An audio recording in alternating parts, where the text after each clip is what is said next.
How's it going, everyone? I hope all of you are having a wonderful day today. Today is Saturday, and we're going to be doing a quick overview on the overall market. It's been these last couple days since I've done an update, and so far the market has done exactly what we expected. Definitely looking forward to everybody that joins me on today's live stream. I do want to go ahead and say I am feeling definitely under the weather. I do have some very bad allergies, so my mood it's going to be like a little low, as not my typical kind of mood that I'm in when I do my live stream. So just keep that in mind. And yeah, I'm not feeling too well. But you know what? The market's looking bullish, and I see a lot of panic in the market. So I figured let's go ahead and do a live stream for everybody to go ahead and stay updated, because I do believe it's very important, especially at the levels that we're in right now. So just bear in mind that, as I mentioned, that I'm not feeling too well with it. So just keep that in mind, and just be alert of that. But in the meantime, as I'm doing that, let me go ahead and start sharing the live stream with the community. I hope all of you are having a wonderful day today. And yeah, let's go ahead and talk about the market. Not too surprised of how the market looks, right? And neither should you be. But let me go ahead and share this with the community real quick. And let's go ahead and see who joins us today. I wonder if my mic's connected correctly. Let's go ahead and check. We should be connected correctly. Let's see.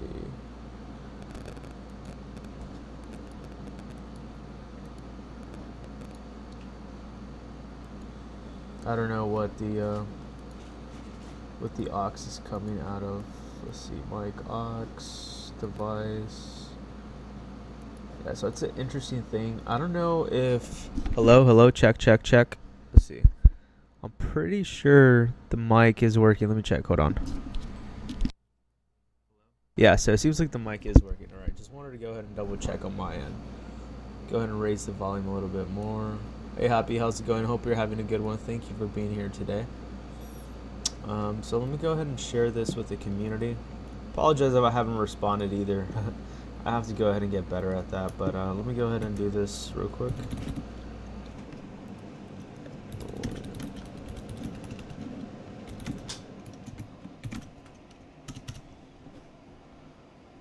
And for all those that are watching pre-recorded, I appreciate you. You can go ahead and feel free to skip if you have to until I get to the part where I do the TA. All right, awesome possum. So let's go into it. Looking at crypto bubbles right now, we do see a little bit of more red than green in the market. Taking a look at the hourly, we see a little bit more neutral, and on the monthly, of course, down overall. And for the year, you know, a lot of these tokens have been outperforming compared to what the stock market will be doing, right? So still looking pretty good. We always have to go ahead and keep that long-term perspective. Let's go ahead and take a look at how crypto fear and greed for Bitcoin is doing. Currently right now we are at 56 level of greed, yesterday at 53, and last week at 71 on greed. We did approach these levels of fear last I think it was a little bit over a week, and yeah, so it's looking definitely like people are feeling more bullish, or at least some traders are starting to feel a little bit more bullish as we do get into the charts, and that's where we're going to go ahead and look into right now. So I appreciate all of you joining me today. But not much has changed, right? Not much has really changed. I did talk about on, I think it was either Wednesday. I'm not even sure if I live streamed Wednesday. I actually did live stream Wednesday. I just live streamed with Natushi. So shout out to Natushi. You could go ahead and check her out on YouTube right here. If you actually head over right here, Trading with Nat.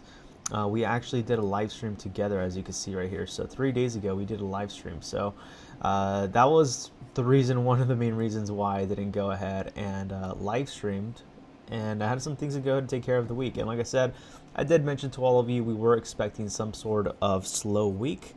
And that's what we're getting, right? I like to go ahead and see when we talk about these moments in the market. There's going to be moments when it's really not necessary to do a live stream because not much action has happened in the market, right? But I do believe right now is a good time to go ahead and do an update to keep all of you updated with what we should be expecting. Not much has changed. Go ahead and check out my friend Trading with Nat. Go ahead and give her a sub. go ahead. She's really good with trading, so you'll definitely go ahead and enjoy her content. But let's go ahead and talk about Bitcoin. And let's go ahead and take a look at what we're looking at, right? So looking at the daily, not much has changed, as I mentioned. We talked about the market on Tuesday, I believe it was. I did mention about possibility of seeing some red in the market before we start seeing a reversal. And that's exactly what we've been getting so far right now. We are at these neutral levels now. If Bitcoin does fall and close below this $59,000 range, then it is going to be looking more bearish than bullish in my opinion. This is still following this inverse head and shoulders pattern, and as I mentioned, I still do believe that $85,000 Bitcoin will be around the table and will start to head towards that direction, right? So not much has changed on my end. I'm still sticking to my narrative, to my belief. If anything, my narrative and belief is even more bullish. We talked about this possible inverse head and shoulders pattern, which we talk about every time, and so far it has been doing that, right? So it's looking pretty good. I like to go ahead and see when these kind of plays play out, and when we're talking about doing some technical analysis, this actually does it actually happens, right? So it's good to go ahead and see that. We talked about this similar section back over here at around January when we had the whole entire Bitcoin ETF hype, where a lot of people were screaming for $100,000 Bitcoin, and I told a lot of you it wasn't going to happen and we were going to be seeing a crash, and that's exactly what we saw. Then we were picked up by a massive reversal with a short squeeze, and that's why we saw Bitcoin go from these levels of $39,000 going as high as over $74,000, about a 90% pump, right? And that's exactly what I do see happening very, very soon. So looking at these levels, I do expect some sort of, 40 to probably a little bit over 50 to 60. I don't think we could go to these levels just yet. I think there's a more likely scenario that we do go ahead and reverse from here, pump, maybe surpass $85,000 and then reverse from here. But there is another case where we could just see Bitcoin pump all the way to 130,000, then retrace to 64,000 before the next leg up, and that would mean that Bitcoin realistically will be taking us to over $240,000, right? So that's a very interesting take. I don't think that's going to happen. I think the more likely scenario, in my opinion, and we won't find out until we see it happen, that we're going to go ahead and reach 85, 87,000, possibly 90,000, and then see a retracement back to these levels, right? And then that's when meme coin season and altcoin season will be happening. And I also have some data I want to show you where other traders are also predicting some sort of $100,000 Bitcoin. They're actually more bullish than bearish, right? It seems like retail is the only one that's bearish right now. These are definitely levels you do not want to be bearish, in my opinion. You want to go ahead and be bearish at the highs, not at the lows, right? So right now, as I mentioned, point of control, the POC of high volumes at around $64,000 Bitcoin. I do believe that this does act as a strong area of resistance at the zone right here, and also a strong area of support. So if we were to go ahead and break through the point of control right here at 64,000, I do expect a very quick pump to the upside, alongside with the fact that there is some liquidity grabs around the table as well. We have over $61,000 on Bitcoin at 18.18 million of shorts getting liquidated out of their positions. So we're not that far away from reaching a 61,643, right? So keep that in mind. And also I want to go ahead and mention the fact that if we go ahead and take a look at the higher time frames, we also have some shorts getting over 2 billion. I can't see where the chart's at. Where's it at? Is it right here? We have over, I think it's on the monthly. Let's check. I'm pretty exhausted too, man. So it looks like we actually got rid of them. We had a lot of shorts getting liquidated at around 71,000. We had about like 2 billion shorts getting liquidated. So it looks like a lot of them might have probably closed their positions because they don't want to go ahead and get wrecked, because they do believe there's a possibility of 79 or 72, $71,000 Bitcoin in the next couple weeks, right? So it looks like they moved that, but right now we do see some strong liquidity grabs, in my opinion, at around that 61,700, and I do think we will grab that pretty quickly. I mean, 18 million, it's going to go ahead and pump the charts, right? So with that narrative being said, I still believe Bitcoin's going to do that. Not much has changed in my opinion. We could go ahead and take a look at the smaller time frames real quick to see if any levels have been getting respected. But we are seeing also that nice, beautiful inverse head and shoulders pattern playing out perfectly as well. And on the RSI getting ready to break out. So once we do see that, we will go ahead and definitely break out and make new all-time highs. But we do have a strong area of resistance at around that $64,000 to $65,000 Bitcoin. I think once we do break through that, it's going to be a lot easier for us to climb these levels, and as we get higher, we will run up, very similar to what we saw over here during this run right here. We saw Bitcoin just jump from 42,000 all the way to 76,000. So that's what I think is going to happen. Obviously, let's go ahead and check how many days it actually took for that pump to happen. But I think it might have taken actually, so 30 days. So I guess it pumped for 30 days. So about almost 30 days it took for it to pump. We measure this bottom from right here, from this reversal. It took about 49 days for it to pump. Go ahead and measure it from here. Let's just say right here. We're at 53 days, so it's almost about the same. It took us about 49 days of around consolidation, pump and dump around the zone right here before we had that breakout. And right now we're at about 52, 53. So we're very close, very similar to what we saw prior, right? So it's definitely very interesting to go ahead and see in the markets. But with that being said, not much has changed also with the DXY. We did see that the DXY did actually dump as we expected and getting rejected on Thursday, but we did actually finish Friday on a green, right? So this usually indicates that there's a possibility we will be seeing a reversal on the DXY. With that being said, as I mentioned, there's not much room for the DXY anyway, so I'm not too worried about. Worst case scenario, as we talked about, it reaches 107 and then comes back down, right? I don't see much of buying pressure coming in for the DXY. But one thing I do find very interesting is that we did close a Friday on the US stock market on a green, which is usually a good sign and a good indicator telling us that we could be expecting a very bullish week ahead of us, right? Currently right now on the US 100, we do see that we are entering at this area of resistance, and we're getting very close to breaking out, right? We're not that far away from breaking out to continue to make new all-time highs. We're about a 2.49% away, so almost a 3% pump, if you were to say, a 3% move in order for us to make new all-time highs. The interesting thing about this is that we do see a double bottom confirmation right here, which you could also say we see a cup and handle pattern as well forming. So we see two bullish patterns already forming, and typically we always see that behavior with double bottoms and cup and handle patterns as well. So this is looking more bullish than ever. So I do expect, if it's not this week, by the end of this, or half of the next coming up week, like the middle of the week, we should be seeing some bullish momentum. Worst case scenario is we see it slightly drop below it and then have a massive reversal to the upside, right? So we need to go ahead and have those moments where the market does take a little breather, but it literally exactly what we drew out right here. We literally called this move right here literally on point, right? So it's really great to see these candles actually follow where we thought it was going to be heading towards, and that's exactly what it's doing right now. Look, it's pretty cool. Not 101, because you can't predict the market 101, but very, very close to predicting the market 101, right? So that's it with the US 100. Now, I wanted to go ahead and show you this that I came across.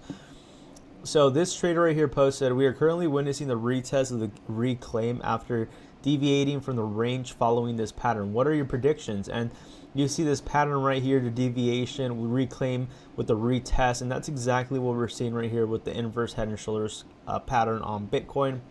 So this trader as well is also predicting that this is bullish for Bitcoin, right? So I like to go ahead and see other predictions of what other traders think. Another one too right here that's very, very interesting is using Fibonacci circles and historical data on diminishing returns. This analyst predicts that the next top, purely based on technical analysis, the target is 108,000. So you can see right here, the Titan Crypto has showed the last couple market tops back from 2017, 2018. As you see, this is a third cycle top.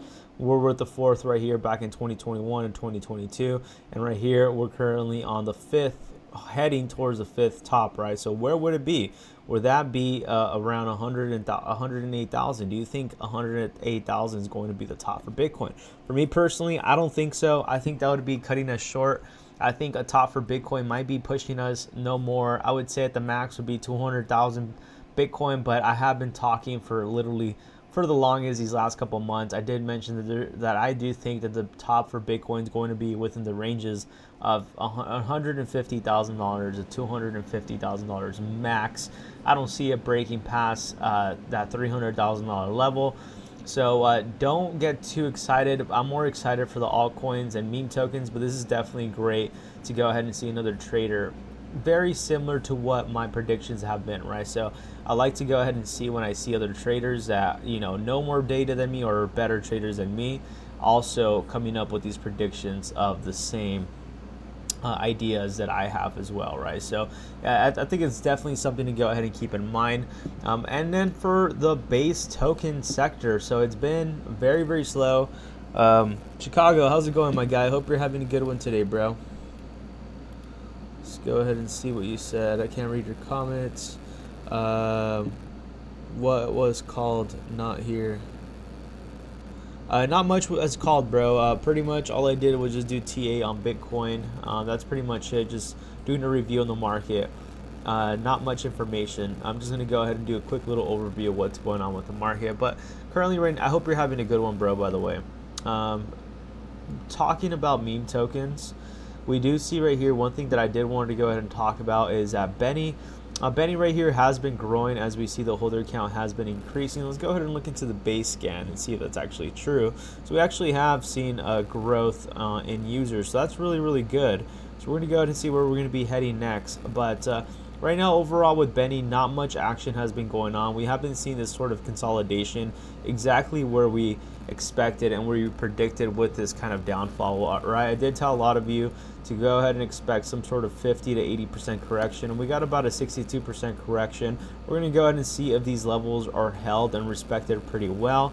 With Benny, I wouldn't be surprised if we were to actually go ahead and slightly dump even more with a fake out before we see some sort of reversal happening, right? So either way, for these plays, I'm not expecting most of these plays to move until the next 2 to 3 weeks.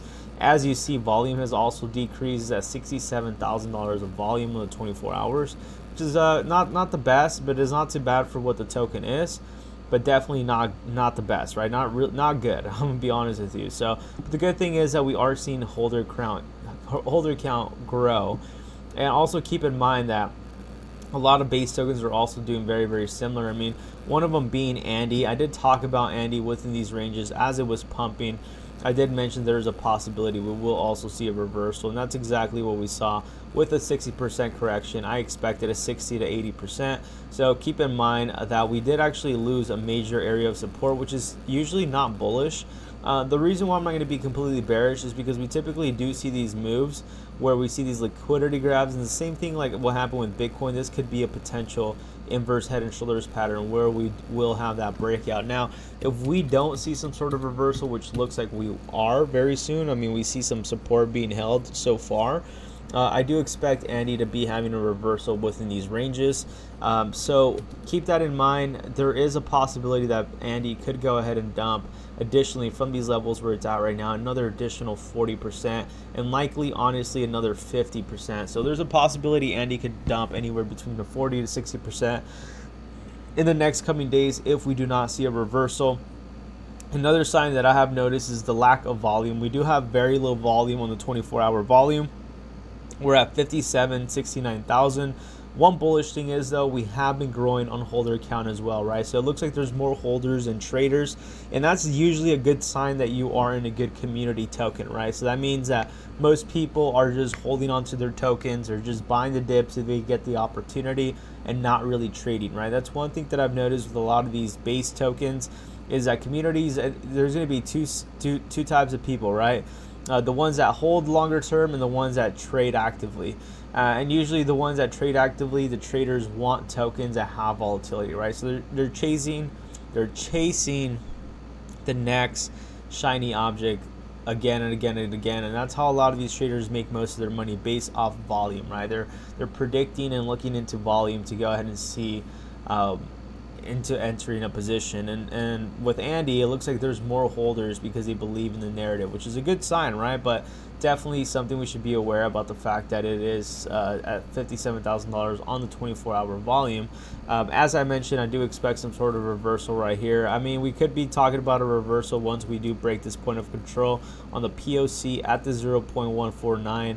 We're not that far away, honestly, but it's gonna have to need to do at least a 50% pump, 42 to 50% pump, for us to go ahead and break and hold above the point of control. And once we do see that breakout holding above it, that's going to be extremely bullish. But if we don't, we will go ahead and see this unfortunately dump again. If we do go ahead and lose the support, there's a possibility Andy will come back to these levels right here. So we're going to go ahead and see where things are going.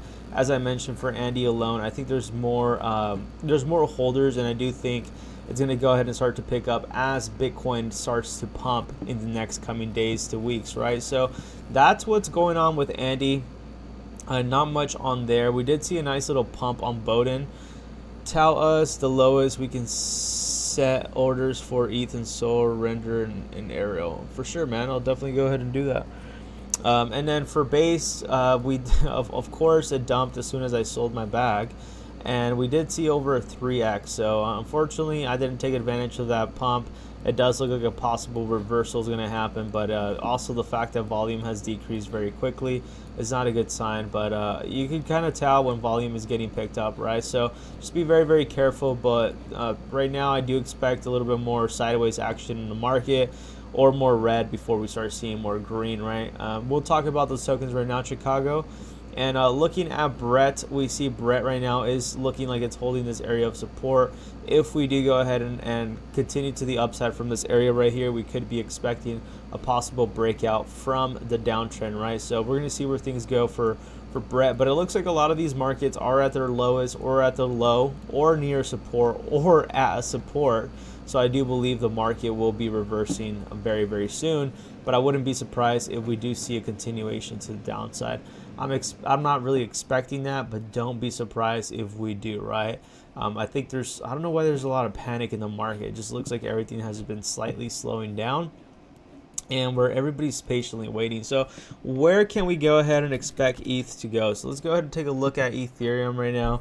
And let's go ahead and take a look. And for all those that are watching this pre-recorded, I would highly, highly recommend every one of you, if you could go ahead and make it into the live streams. I do try to do a live stream daily, and you do get the opportunity to not only get alpha, but you get inside scoop of what my beliefs are in the everyday market. And most specifically, you could go ahead and get the chance to go ahead and shield token or ask for any technical analysis for the charts, where things are going, right? So I think it's definitely an advantage, and I do recommend all of you that do watch, try to make that effort, or at least try to interact for those that do watch the live stream, because not only does it make it more entertaining for me, I want to get to know every one of you. As I mentioned, my goal here is to build a solid community where we can go ahead and help each other out and learn from another.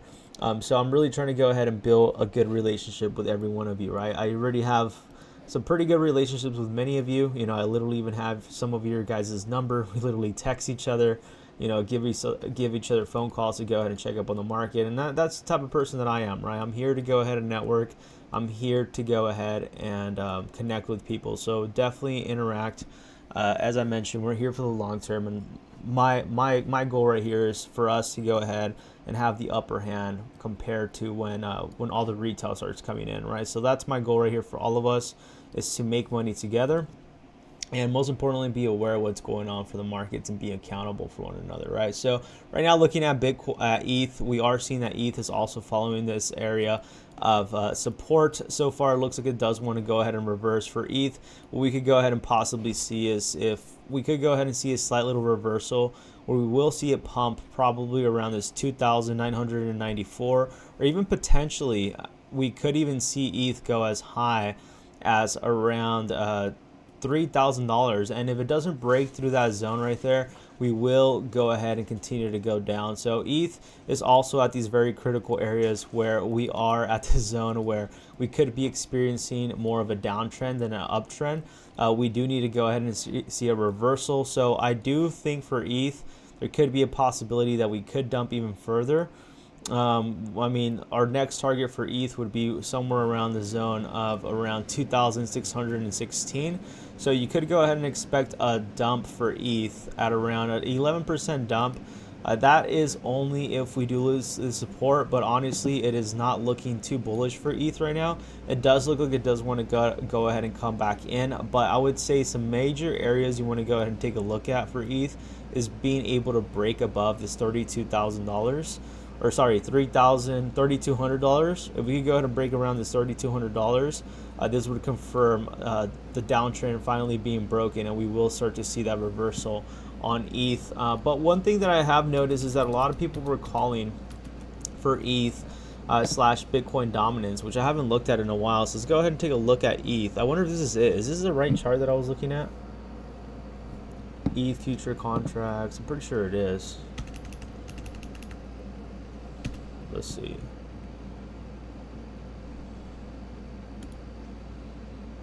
Yeah, it is. It is the same thing. But one thing I do want to go ahead and take a look at is ETH slash BTC pairing. And we talked about the dominance with that on Ethereum right here. And we are also seeing the same thing with Ethereum slash Bitcoin. We are seeing more dominance into Bitcoin right now as opposed to Ethereum. So it is looking more bearish on the pairing of Bitcoin slash ETH or ETH slash Bitcoin.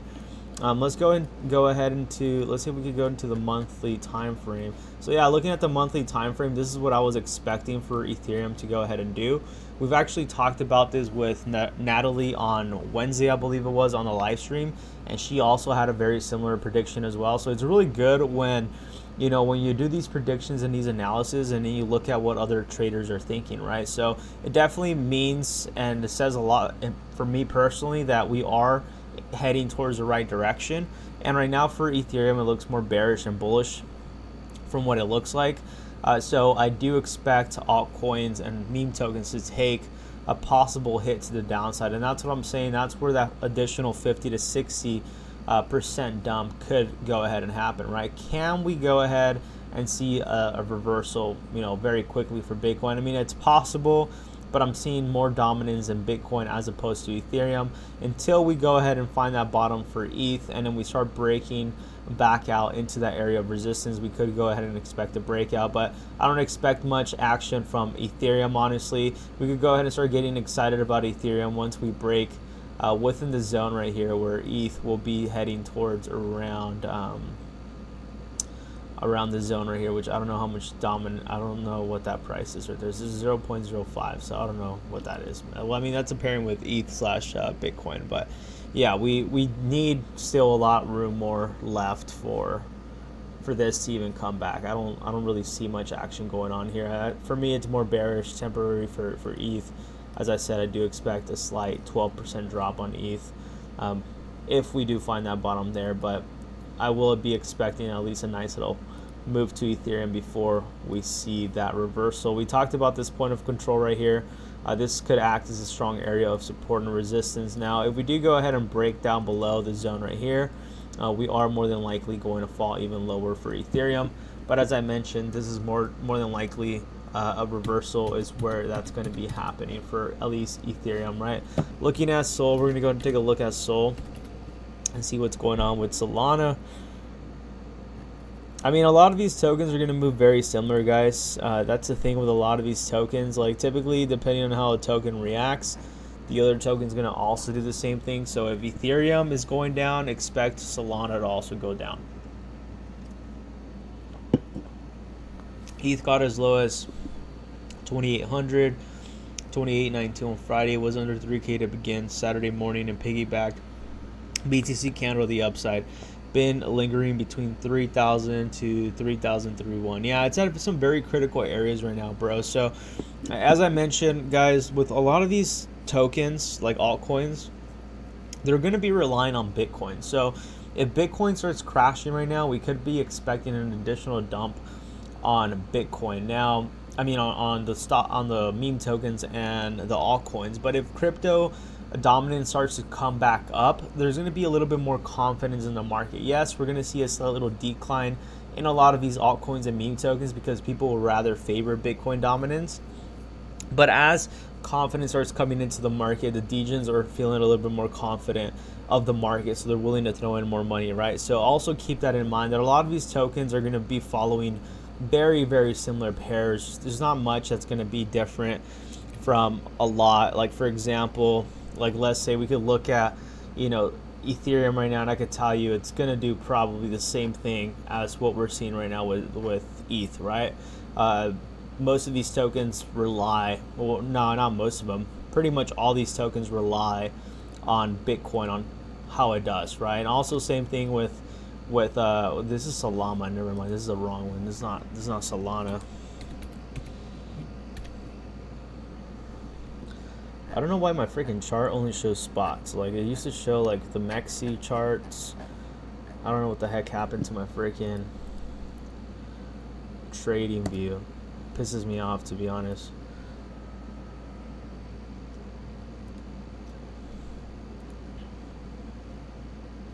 We'll just use Coinbase for now. So we see right here Solana USD pair. We also see, as I mentioned, that double bottom with Solana.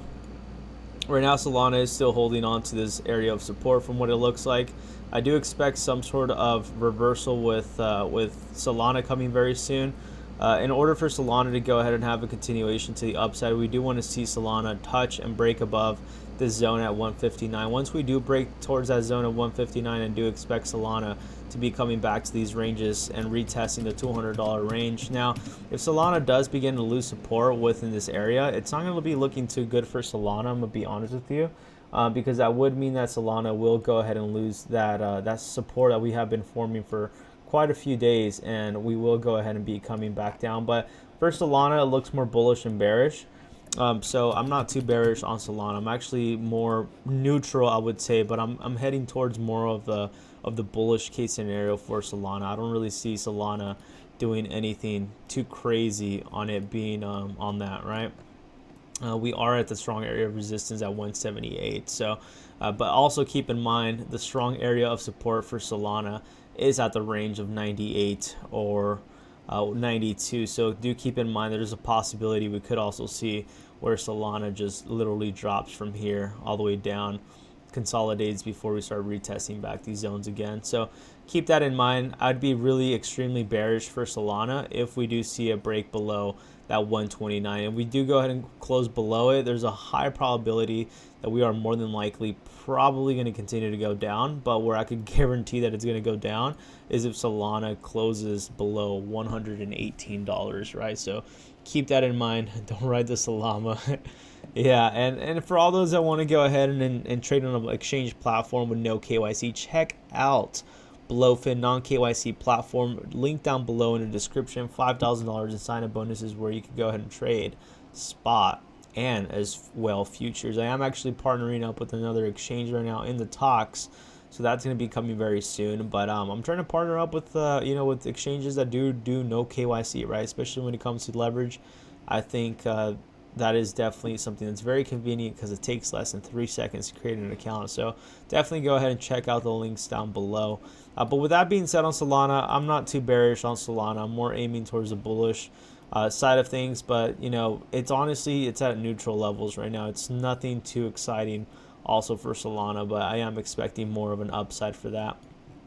Besides the fact, everything else is looking decent in the market. The only kind of concerning thing that I do have is the dollar to DXY, how that's going to react. Like, the fact that it's within this range is a little concerning to me, I'm going to be honest with you, because there could be a possibility we could go ahead and try to retest this 105, and if we do go ahead and break through, we're more than likely going to go ahead and continue to go to the upside, right? So that is definitely not what we want to see. We definitely want to see some sort of rejection at this area where we're at. So I'm hoping, crossing my fingers, that we do go ahead and close below this range right here. If we could go ahead and close below in the 105, 203 on the DXY, then we could go ahead and say confidently we might go ahead and entertain this zone for a while, or even possibly lose the support coming down to the 103, and that would be extremely bullish for the DXY, right? If we were to see this kind of move where DXY dumps to the 103, then it starts doing that reversal. That's going to be so bullish for us, guys. But right now, the DXY is looking very concerning for me, and is giving us signs that this thing wants to reverse. So one thing that I find really interesting is the fact that the stock market closed green on a Friday, right? So that typically doesn't happen if there's going to be bad news coming into the week. So that kind of confidently tells me that there might be a possibility that the DXY, if it does try to go ahead and retest these zones, it might be a fake out where we might be followed by Monday, where there's going to be a lot of panic for whatever reason. People sell, and then following Tuesday and Wednesday, or possibly even Wednesday, we just see this massive market reversal where it just literally liquidates all the longs and shakes everybody out. And we tend to see that in the market very, very often, where we see these shakeouts where they literally shake out the market and then reverse it. And we've been nailing almost everything, you know, 1-to-1, right? So, but it is some very concerning levels right here for the dollar, and it is trying to give us some signs that it doesn't want to fall, right? And we need the dollar to fall in order for us to be able to see Bitcoin to go up. So this is very interesting. I'm very, very a little bit concerned, I'm not going to lie, that we are at these ranges even with the US 100. We did talk about how we're at this area of resistance. So even for the US 100, it's at this zone where it's kind of deciding, like, where should we go, guys? Like, should we go up? Do we want to go ahead and take a breather real quick? Do we want to take a quick little break before we break out? Or maybe Monday we just have these massive news where literally, you know, let's say Trump says something very bullish about the market and the market is just freaking pumped and everybody's excited, right? So I'm heading more towards we're going to be surprised with some sort of event into the week. And it could be, you know, whether we have one last shakeout before we have this massive reversal, or we just have some very bullish news coming up this week and we just see the market pump. But the dollar is definitely concerning for me. So it is something you have to keep in mind. And also for the US 100, it's like, yeah, we ended in green, but we didn't really, it's not showing too much confidence in the market. It's giving us more of a undecision right now. It's like they don't know what they want to do, whether they want to go up or down. So like the worst case scenario I would see the US 100 is doing one of these moves where it, you know, it comes back to these areas, slightly dumps for 1 or 2 days, is just say Monday, Tuesday, and then by Wednesday we start seeing that market reverse back up, and that would make lots of sense, not just for the US 100 but also for the dollar, because that would mean that we would have about 2 days, let's say Monday, and then slightly Tuesday tries to break it and it doesn't and it fails.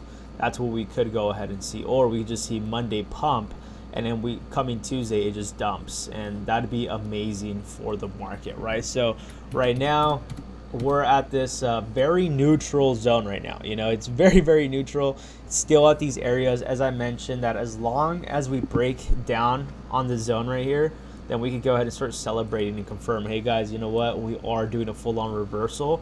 But the market right now overall is giving neutral vibes. It just doesn't know where it wants to head up. Does it want to head up? Does it want to head down? Does it want to head up sideways? It just doesn't know what it wants to do. But in my opinion, I think regardless of the fact, we will be seeing some bullish action coming in the next coming weeks.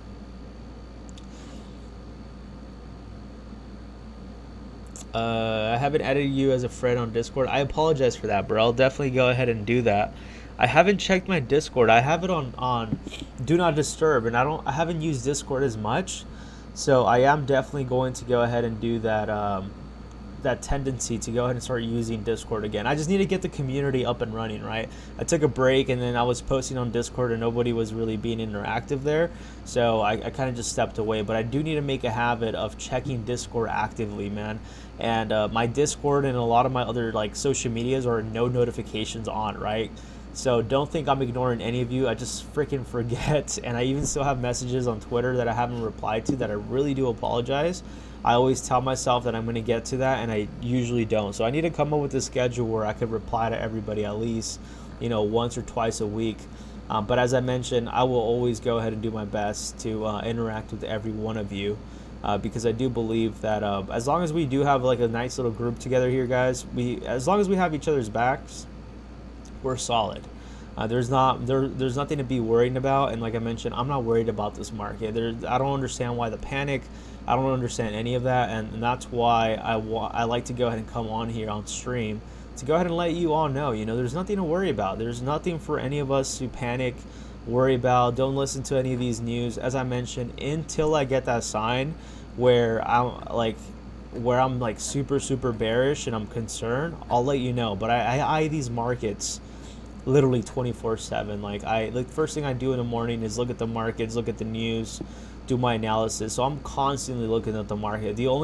Literally, I only took 2 to 3 days on a break on looking at the market, but I was still looking at CoinMarketCap and checking the prices, and I already knew, because there's already a number in my head that I know where Bitcoin won't look bullish or will look extremely bearish, right? And right now the market's not giving us any super bearish signs where, you know, where you have to panic. But literally, there is going to be a lot of shakeouts before we have this massive reversal, and that's why, you know, with all these last live streams and videos that I've made, I've literally been warning every one of you with what we're seeing right now in the market. Like, I warned all of you about Benny. I'm a strong Benny believer. You know, I've been holding on to Benny since back at the zone over here. So I'm already deep in profits, and I really don't care even if it drops 50 an additional 80%, because I'm still in break even or break profits if that was the case.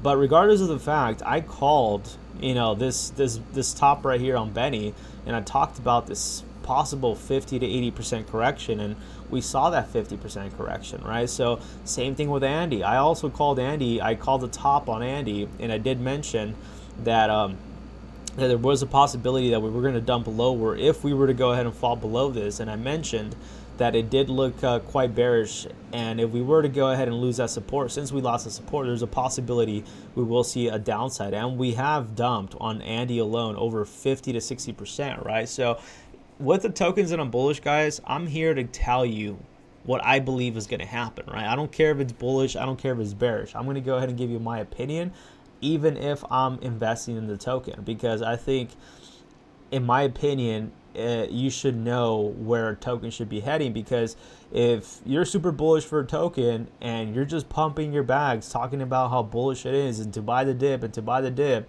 and then you see the market, you see the token dump 50%, and you start panicking, that's where a lot of people lose money, right? Because they're not convinced, not only on the conviction plays themselves, but they're not convinced on themselves. They don't know if they're 100% correct, right? That's why for me personally, when I saw Andy dump, I'm not panicking, bro. I'm not panicking. You know why? Because I knew this was a possibility. I knew there was a possibility that there was going to be a 50% correction on Andy. You know, but for all those that might not be informed and never knew, when I was calling that out on the live streams, and I was saying, hey guys, watch out, be careful, we're probably going to see more red in the market. There could be a possibility where the tokens that we're invested in could dump another 50 to 80%. Do not panic. Consider dollar cost averaging. All of you are not panicking during the market as everybody's running around like a headless chicken trying to wonder what's going on with the market. Bro, it's very simple. The thing is, people overcomplicate all of this. It is complicated, and it's not easy to understand, but it's very simple. This is really repetitive information, right? I know I'm very repetitive when it comes to this information, but when the market's not doing anything, there's not really much to talk about, but just check on how the market's reacting. That's really what TA is all about. It's boring, guys. It's not this thing that everybody makes it look like it's so cool and sexy where you're just reading these charts, and it's really boring. That's what the market does. The market's going to do what the market wants to do. I've learned that the market's not going to do whatever you want it to do. The market's going to react the way the market wants to react, and that's through fake outs. That's through scarcity freaking dumps, scarcity freaking pumps. So there's a lot of manipulation that goes on to the market.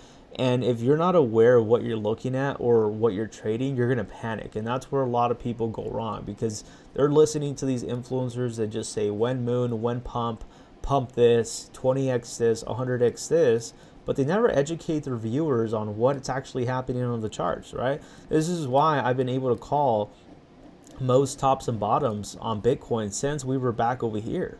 I was calling the tops. I was telling everybody back over here at around October that Bitcoin was going to pump at these levels right here at around $28,000. people were panicking, talking about Bitcoin going to $10,000. And this is exactly where I started investing into a lot of these meme tokens, was around October. And when Bitcoin was pumping, bro, I made a decent amount of money trading meme tokens on leverage because I knew the information that I'm telling you right now. See, the thing is, when you know something's going to happen based on actual factual data, not just guessing or thinking it's going to go up, you're going to be able to navigate in your life without having to panic, where if you see a 50 to 80% dump, you just dollar cost average. You know, I know a lot of people are like, oh yeah, just long and hold, but it's very hard, in my opinion, emotionally, if you don't see a token do much. If the token is going sideways, if the token is just stagnant and it's not doing much, it's very, very boring, trust me. That's why ever since I started really digging more into the charts and I realized how predictable a lot of this really is, I'm very confident in what I see in the market, right? I'm not saying I have to be right all the time. So far I've been right, and I'm okay being wrong as well, right? I'm not here to be right. And that's the thing that a lot of people don't understand, especially a lot of these influencers, is that eagerly wise, they want to go ahead and shield down their belief into you. You know, I'm not here to go ahead and do that. I don't care if you don't believe what I'm telling you. That's up to you to take that information. And if you believe what I'm telling you, then go for it. If you don't, I really don't care. You know, I'm here to go ahead and do the videos. I'm here to tell you what I'm looking at, and I'm showing you factual data, and it's up to you to decide where you think the market's heading, right? Until I get the sign that I do see some bearishness coming in, I will go ahead and start to give those warnings, but we're far away from that, guys. We're super far away from that. And the more you understand this, the less you get to panic, the less you freak out about when pump, when moon, you know, the more confident you are in this market, and you don't get easily influenced by others. I'm not here to influence based on what decision you're going to take. I don't care what decision you take. You decide. That's up to you to decide, right? This is the reason why I show you how to read these charts, and I do it very simple. I'm not doing anything very hard. It's very simple, but it is very repetitive. There is certain key indicators that you obviously have to keep in mind and look at that a lot of people don't consider. But this market literally moves very, very predictable with a lot of other assets that we're looking at. It's very predictable. You know, the fact that I told you guys these last couple of days to expect some shakeouts in the market and to see a 50 to 80% correction, and then coming back 2 days later or 3 days later, because I was out since Wednesday, and then see that the market actually reacted that way, it makes me feel good in the fact that I'm like, okay, I'm definitely heading in the right direction, right? It looks like the analysis that we're talking about is working. It looks like the tools that we're using is working. Keep in mind, doing these charts, technical analysis is not guaranteed. It's just having a higher probability of an outcome. Anybody that claims they could guarantee you where the market is going to go, it's either insider or is full of shit. That's really what it is. I don't know where the market's going to go, and I really don't care where the market's going to go, because we're going to go ride wherever the market goes. The market's giving us signs that it's going to go down, we short the market. The market's giving us signs to long the market, we long the market. And this is the reason why it's very important to understand this, because you can make money both sides, whether it goes up or whether it goes down. Typically you make more money as it goes down. So that's why for me, I'm patiently waiting and I'm crossing my fingers we see Bitcoin reach these high levels, because shorting Bitcoin at these ranges, it's going to be amazing, because it's going to fall down very, very quickly as people begin to panic. And that's really the way you make money. You either make money when people start panicking, or you start making money when people start getting excited. And when Bitcoin starts breaking out over here, guys, it's going to be very easy to make money longing Bitcoin all the way to the top, because I did that over here. As I saw Bitcoin breaking out of the zone right here, I was literally riding Bitcoin from over here all the way to the freaking top. It was freaking amazing. It was so much fun, because literally, like, it's so volatile that you're just in profits. You're riding with other traders that also see that or are getting super excited, and it's Usually this kind of market conditions that we see is just a shakeout before we see a massive breakout to the top. So not to the top, but you know what I mean. I was in Benny fairly early, and I don't believe I'm anywhere near profit or even. Really? How are you not in on profits on Benny, bro? Do you know what market cap you got into? You have to be aware, guys, when like where you entered on like market cap. You have to be aware. I know for sure if this thing was to dump another 50 to 80%, then I will probably be at break even at that point. But like I said, I don't really care about where Benny goes. I'm betting long term. The signs are clear that the market's doing good. It's just Bitcoin overall is doing pretty bad right now. And they're just shaking out the market, guys. Like I said, there's really not much that I can tell you that's going on to the market. I wish I was able to give you some good news and be like, hey guys, like look, this is guaranteed that this is going to happen. There's not, but I do believe I'm still sticking to that $85,000 Bitcoin, bro. I don't care until I get the signs that Bitcoin is finally done pumping.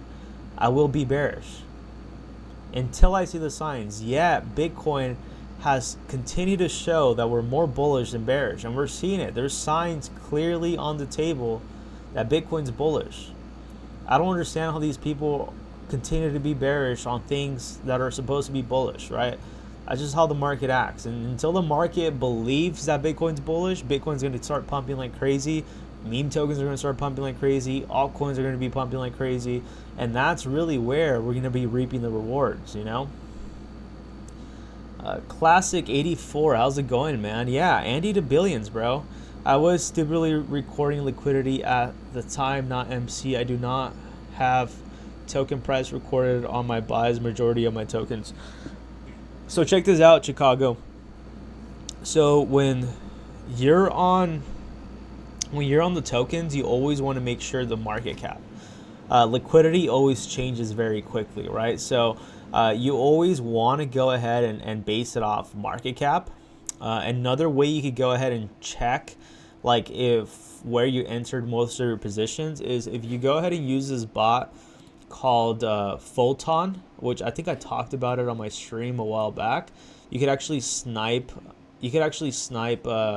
base tokens, and I think I showed a lot of you how to do it last time. I actually showed you live how to snipe a lot of these tokens. Let me go ahead and log into my wallet and show you. So it's Photon, and I'll go ahead and provide the link. I'm going to go ahead and make a video on a lot of these tools, guys. I have so much freaking alpha that it's not even funny on how much I've learned these last couple months on just DeFi alone, and I know I'm going to learn so much more. So I'm very excited with what I got to share, guys. But I've learned a lot, and there's a lot of tools out there that help you that a lot of people don't know.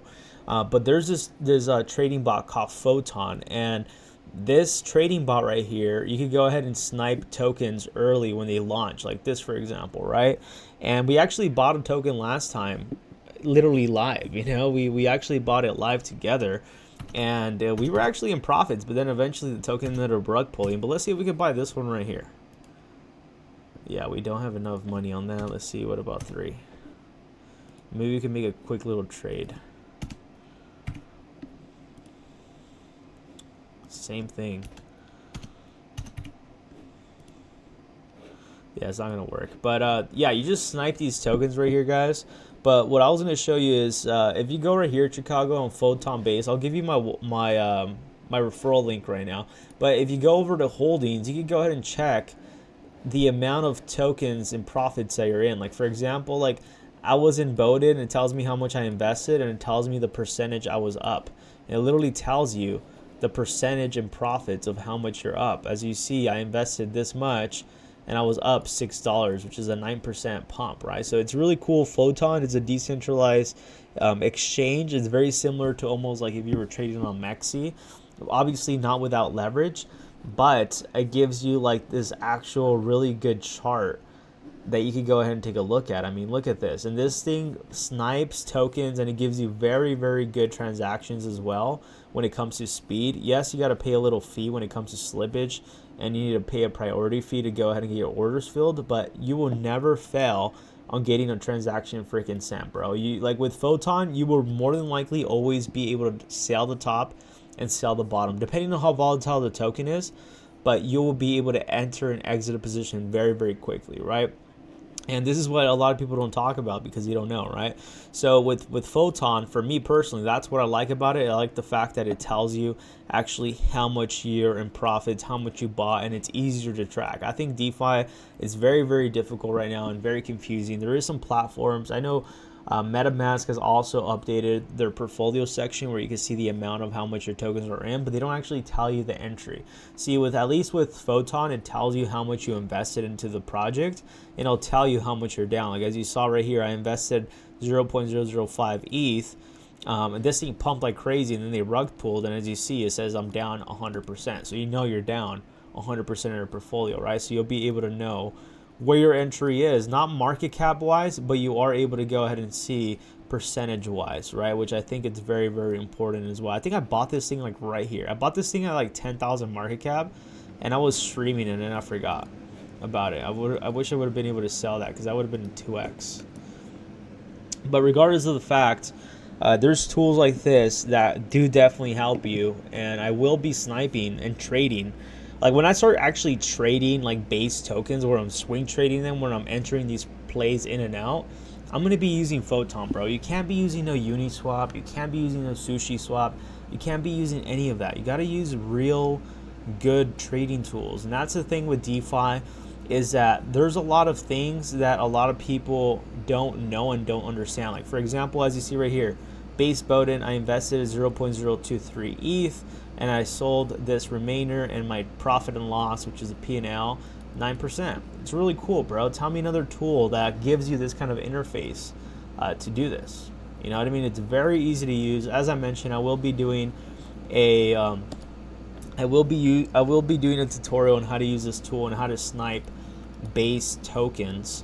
I think it's really risky. I wouldn't recommend sniping base tokens. I've sniped Solana tokens. I've sniped a lot of Solana tokens, but base tokens, bro, they're more than likely going to get rugged, bro. I mean, look at all these negative 100s. Look at that.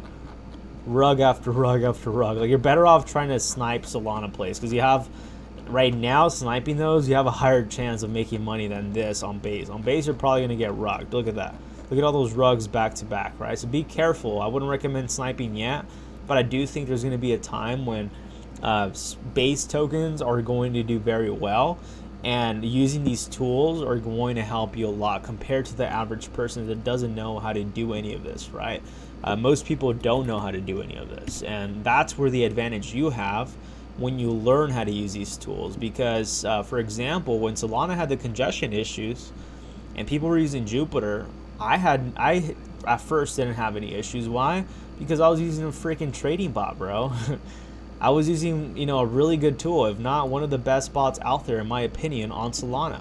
And that's what gives you the edge in this game, right? If you have the right tools to use, you're gonna go ahead and always come winning on top. And that's when it comes to research tools, trading tools, information. You're always going to go ahead and be ahead of the herd if you know a lot of this, right? Like I could guarantee you that by the time I make the video on how to use Photon, some people are going to pick up on it and some people might not. And then by the time the bull run begins with base tokens and all these altcoins are running up, the people that did not learn how to use those tools are going to get freaking wrecked when more volatility comes into the market, because of the fact that they don't know how to use these tools.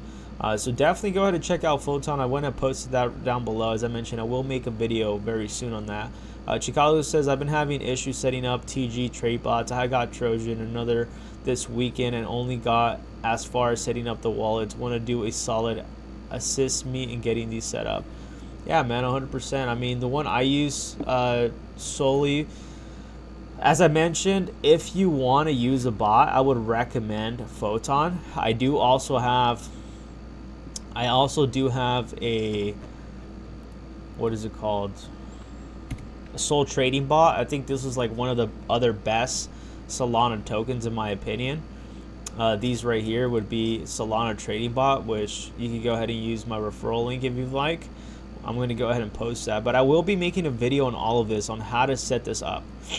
And this is very easy, but it does give you definitely the higher edge compared to most people.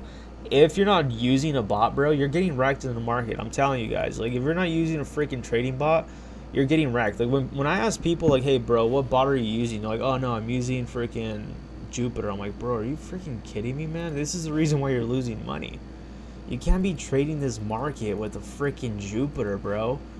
That's like some noob stuff, man. Like, you guys have to you guys have to progress. And then there's some people that are so comfortable not wanting to learn. It's like you can't help those people out either, you know? It's like I've ran across so many people that complain, oh, my order's not getting filled. And I'm like, what bot are you using? Oh, I'm not using any. And I'm like, why don't you use the bot? Oh, it's because I'm just so comfortable using Jupiter. And I'm like, dude, then stop complaining then.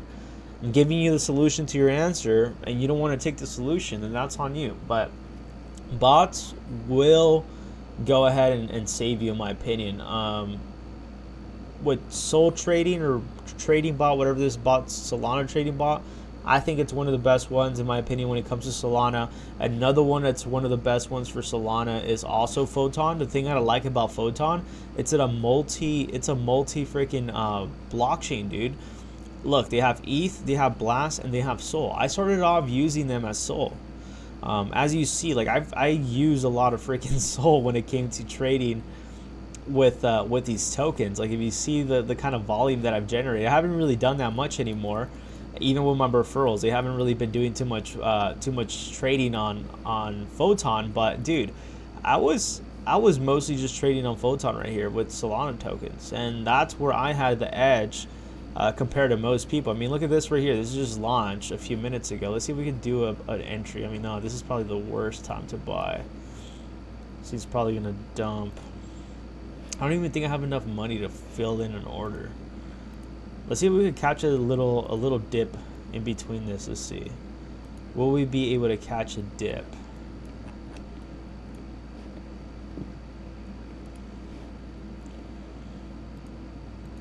Let's look at the 1 minute chart. Typically these dump like with the 50% reversal, but we'll see.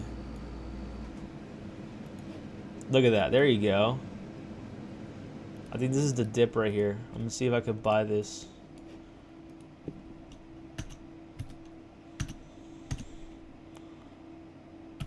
I don't think the order will go through though. Yeah, I figured.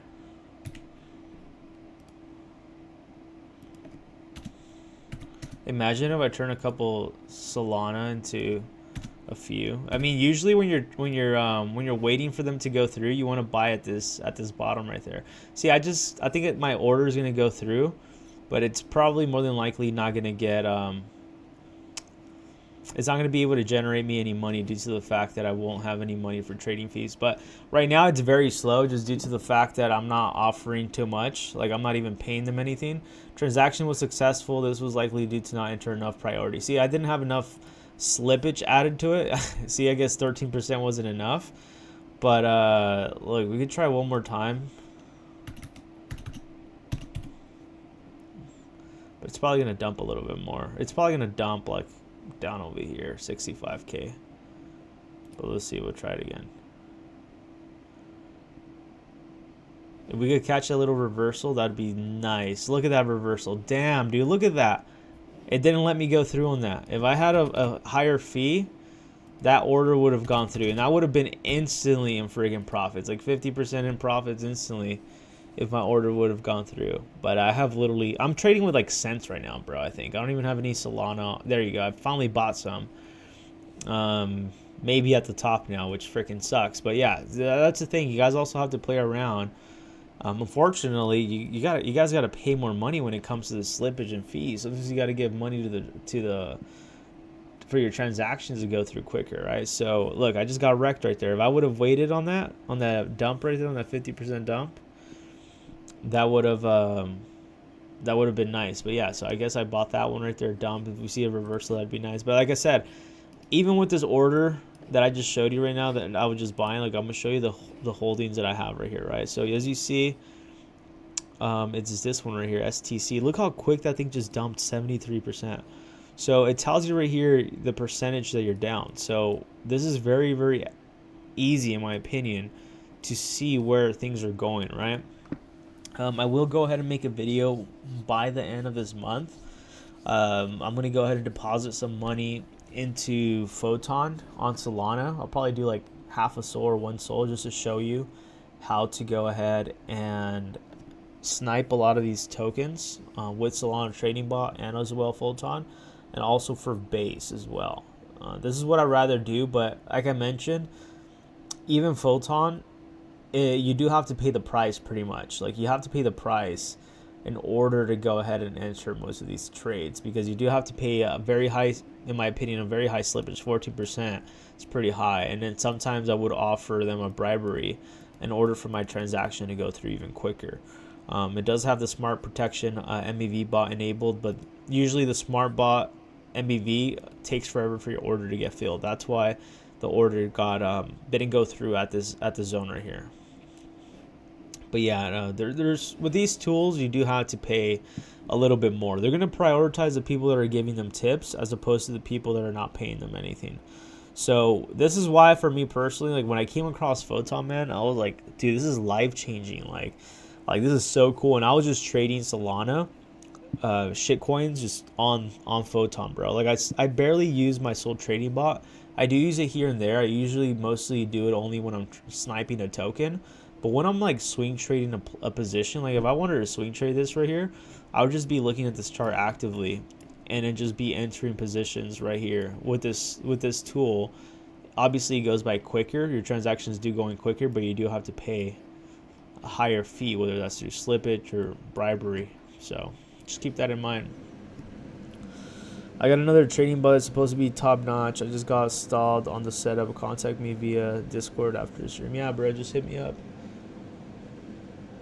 Yeah, dude, you got wrecked trading Sol tokens manually. I'm not doing anything else until I got the bot set up. Yeah, dude, you can't be trading Solana. You can't, dude. Look, guys, listen very closely. And this is the reason why I'm telling a lot of you, stop being fucking lazy. I'm gonna put it that way, like straight up. Stop being fucking lazy and learn how to use these bots. Like once I make this video, guys, if you guys do not freaking pick up on how to use these bots, there's no way of saving you guys. I won't feel sorry when you're losing money, because as you see, Chicago said that he was getting wrecked trading on Solana with the regular exchange. So was I.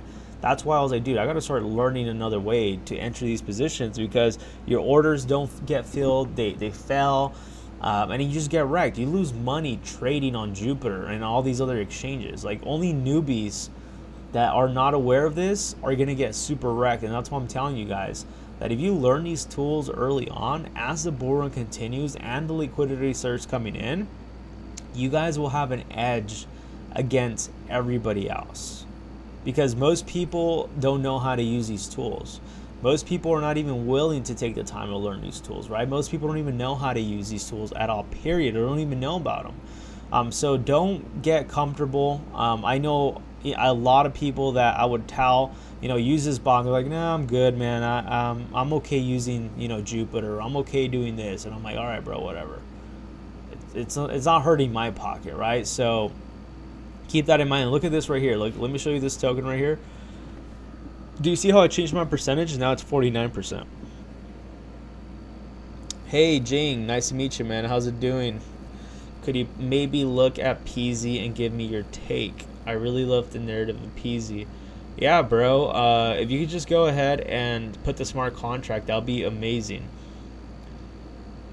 I usually always recommend everybody to, whenever you're on stream and you want to go ahead and have me take a look at a token, go ahead and share the smart contract. That way it's easier for me to view exactly what kind of token you're talking about. So if you could post a smart contract, bro, like I'd really appreciate it.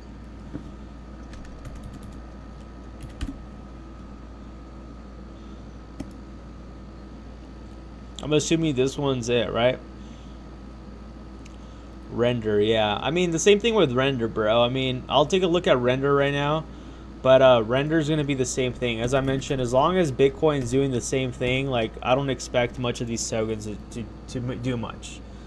This thing's doing the same exact thing. Render's doing the same thing as Solana. It's at this point where it's also trying to figure out where it's at. For Render, it is looking more bullish, though. We could go ahead and see with the Render. We do see this double bottom right here forming with that breakout, so that's very nice to see. And we do see that we are entering this area of resistance. So for render, we could possibly see it go slightly down, even to $10 and $1.60, and then see a reversal coming back. Obviously, worst comes to worst would be render coming back to $7, which I really doubt the case. I really doubt that would be the case.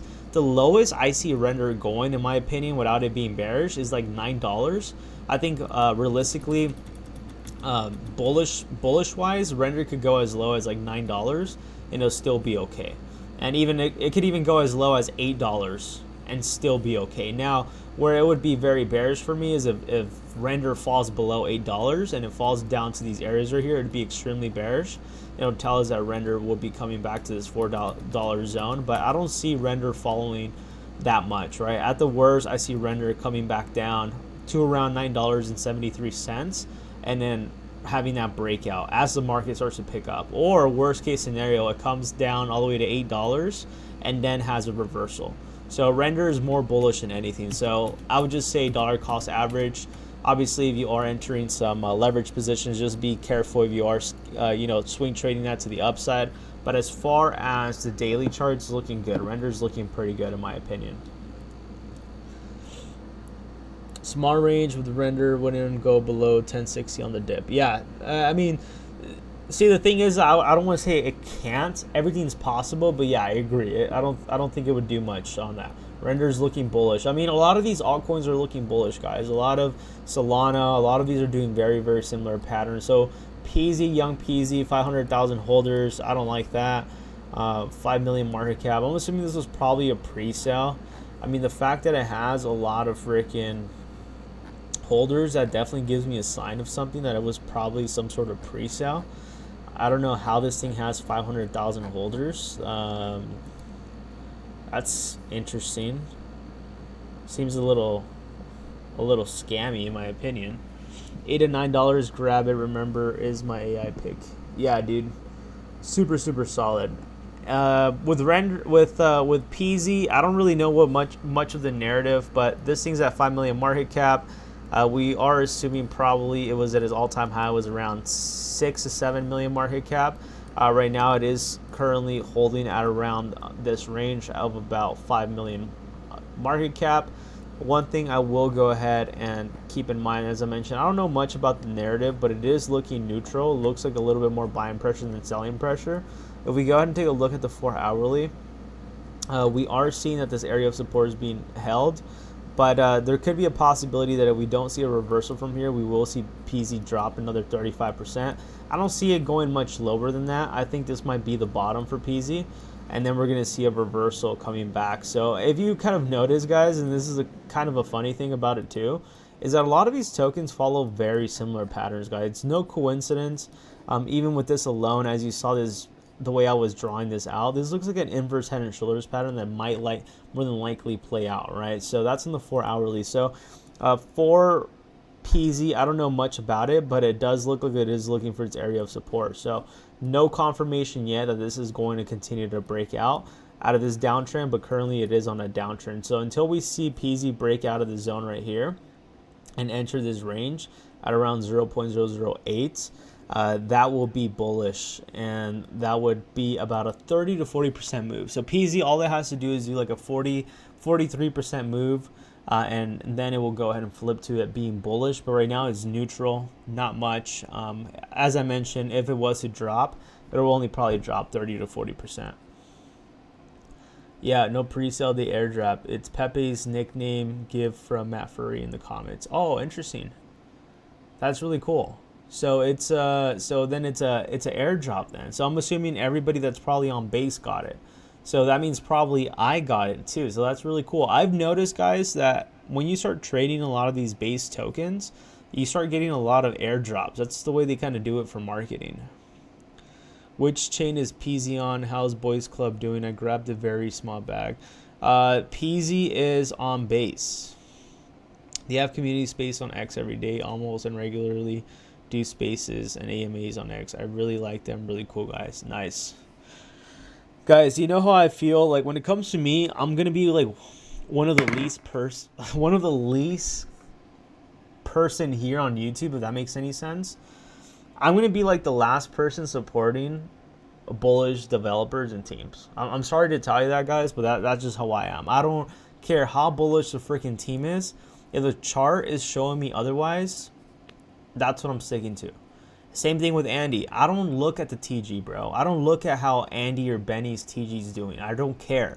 I don't care how the community. I don't really care if they're hosting, seminars or they're doing whatever they're doing. I really don't care. I look at the charts, and that's what I'm saying, guys.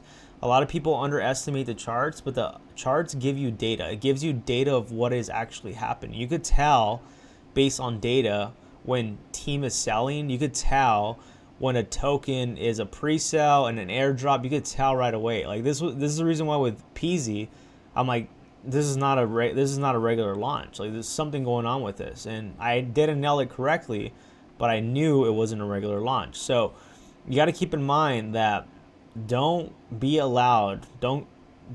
buy these teams and devs of what they tell you. You know what I mean? You want to monitor people's actions, not their words. That's one of the biggest things one of my mentors would always tell me, is you want to monitor people's actions, not their words, right? The developer can sell you a pretty good story and will sell you the dream you want to hear, but if their action of what they're saying is not correlating to what the chart is doing, then they're full of it, right? So this is the reason why for me personally, I don't join freaking Twitter spaces, AMAs with these teams. I don't care. I really don't care what they're doing, right?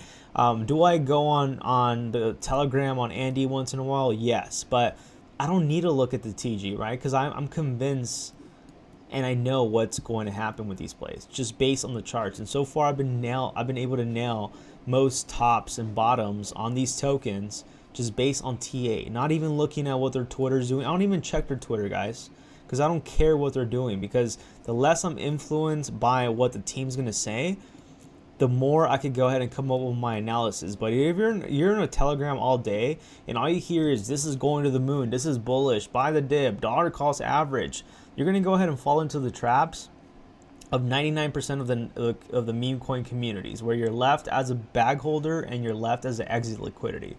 So ask yourself, do you want to be exit liquidity this bull run? So just be very, very careful. For me personally, I don't even know what Andy's doing, bro. Like I should probably check how they're doing on their community, to be honest. I'm not saying it's not important. I'm saying it is important. Community is everything.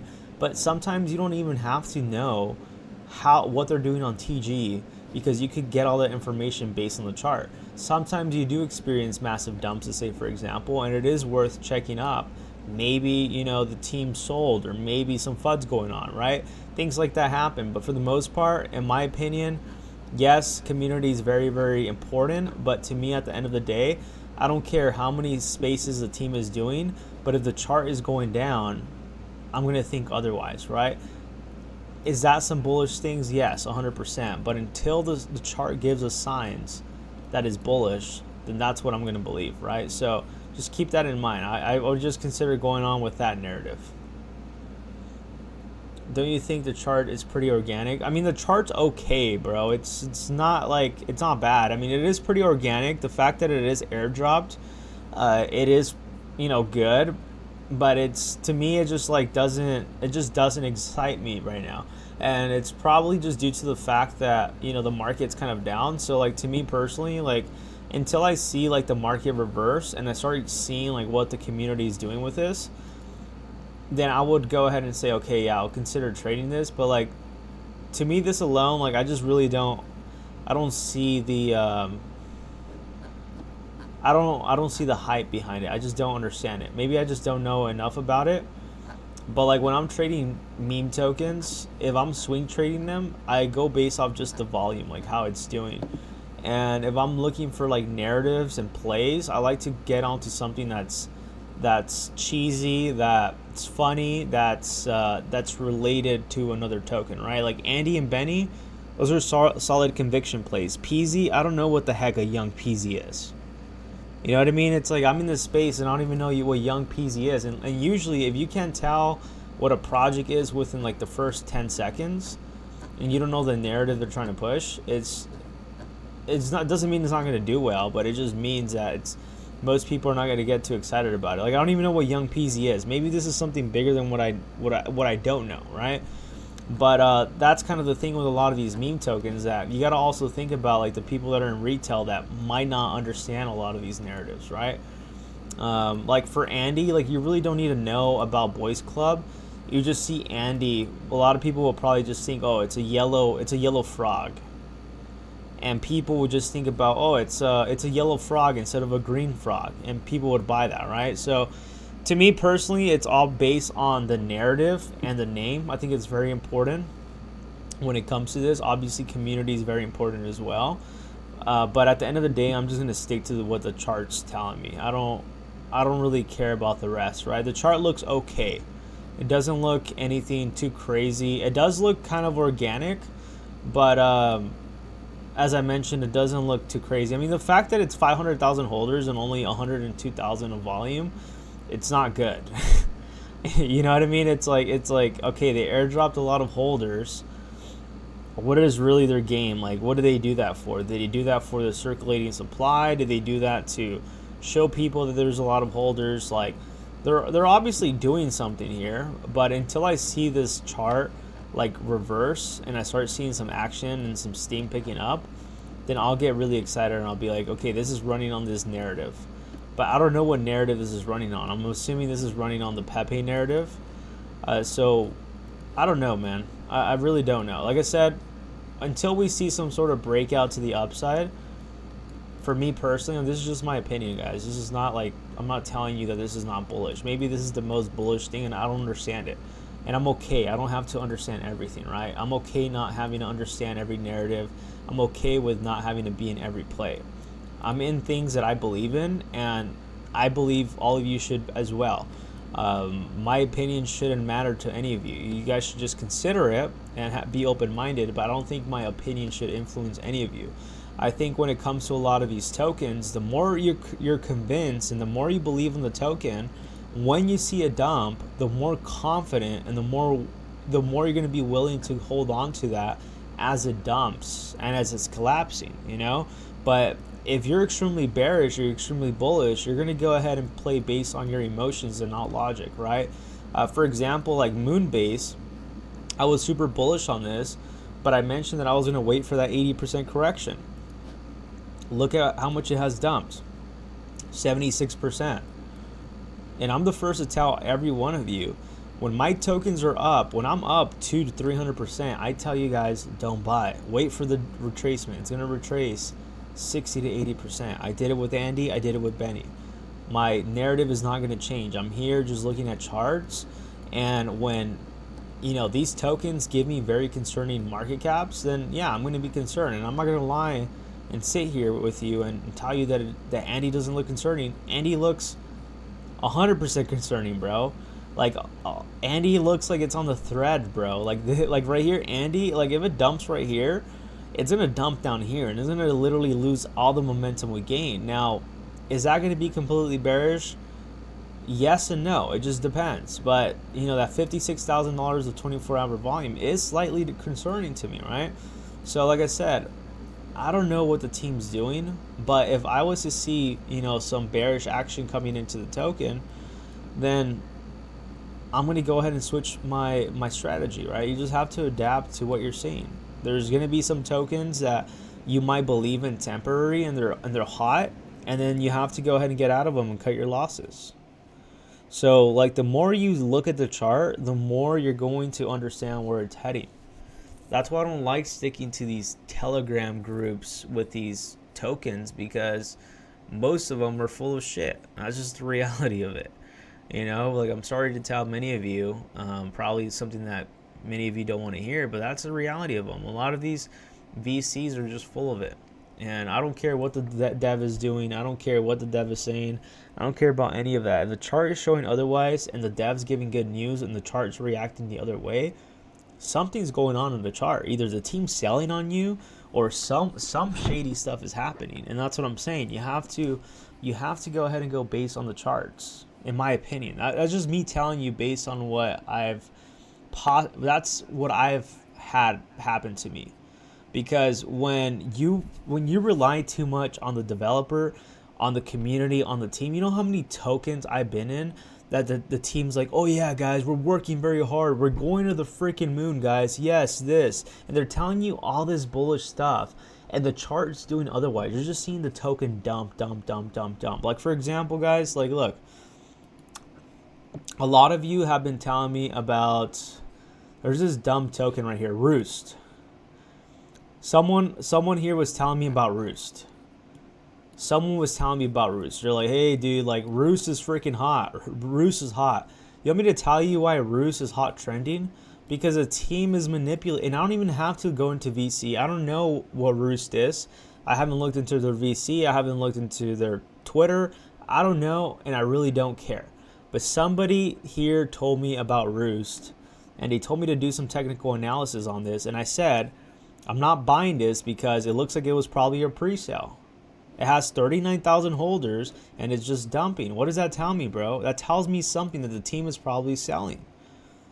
You know, how do I know that? Because of what the chart is telling us. I told everybody, if I wanted to jump into Roost, I want to see how Roost holds his area of support. Now, is Roost over, or is Roost ever going to come back? Roost could come back, but let me tell you, this dump right here and this dump right here is very concerning. The fact that Roost has been trending every freaking week for these last literally couple weeks, it's very, very concerning. This is telling you that the team's either paying for fucking trending on DEX tools, and I apologize my language, I gotta watch out, or they're doing some volume activity where they're showing up on DEX tools.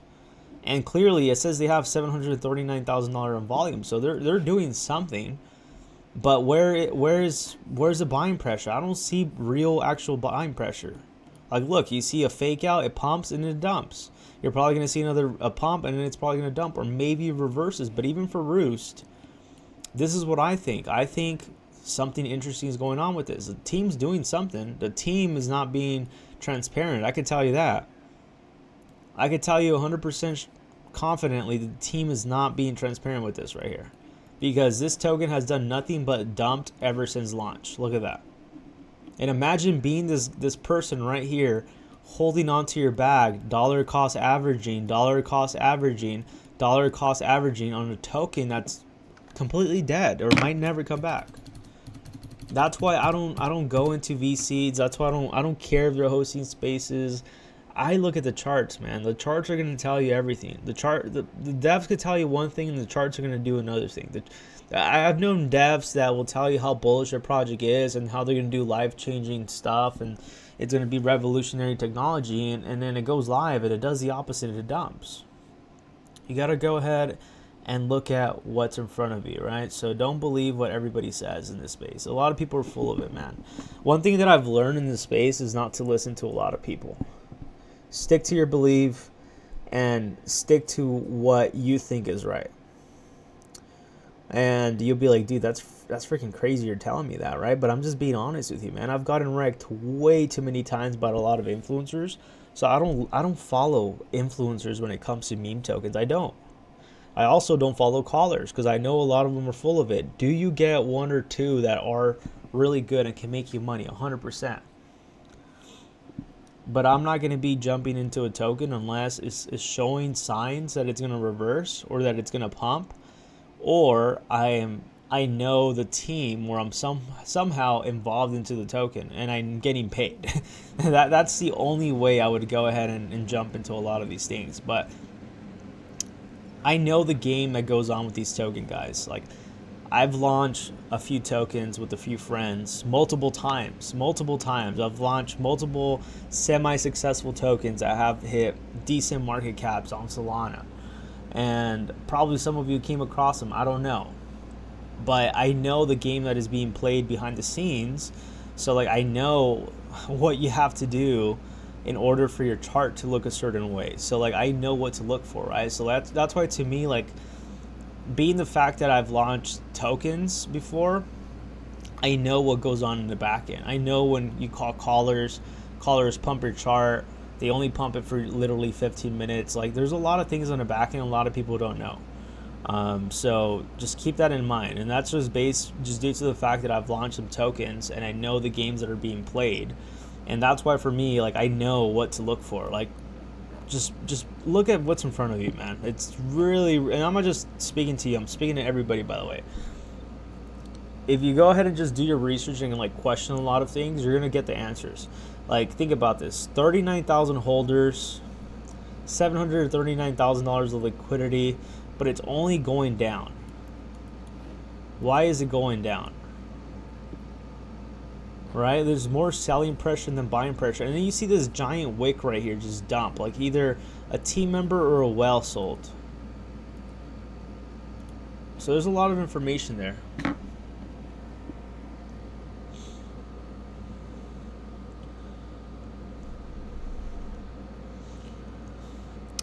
Let's go ahead and see. Maybe not everybody got the airdrop, but drop like $1 or something just to get recognized. That's really cool. I mean, that's a really good way to advertise, right?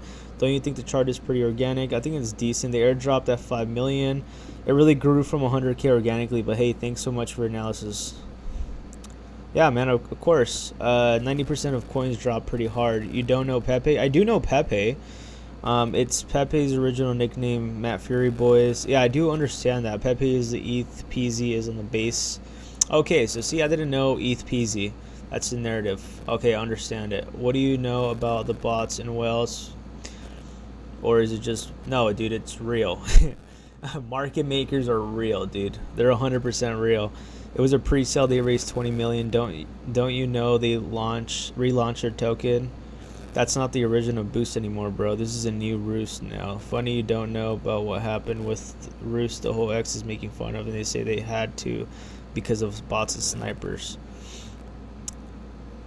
No, dude, I don't know anything about Roost. I don't.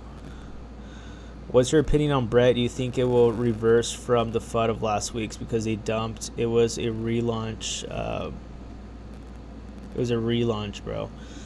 I don't believe in relaunches either, bro. That's just my thing. Like I said, the thing is, even with Brett, like my opinion with Brett, it goes pretty far, right? The FUD that's going on with Brett, let me put it this way. I called this dump right here on Brett. I literally called this dump right here on around this zone right here.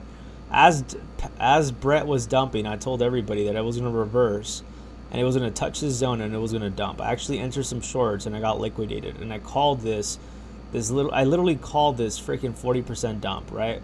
So with Brett overall, I think Brett will eventually recover, but I did mention there's a possibility that if Brett continues to lose support, we will be seeing Brett at 150 million market cap, or as low as 80 to 90 million, right? So there's still a possibility Brett could go ahead and drop about 74%.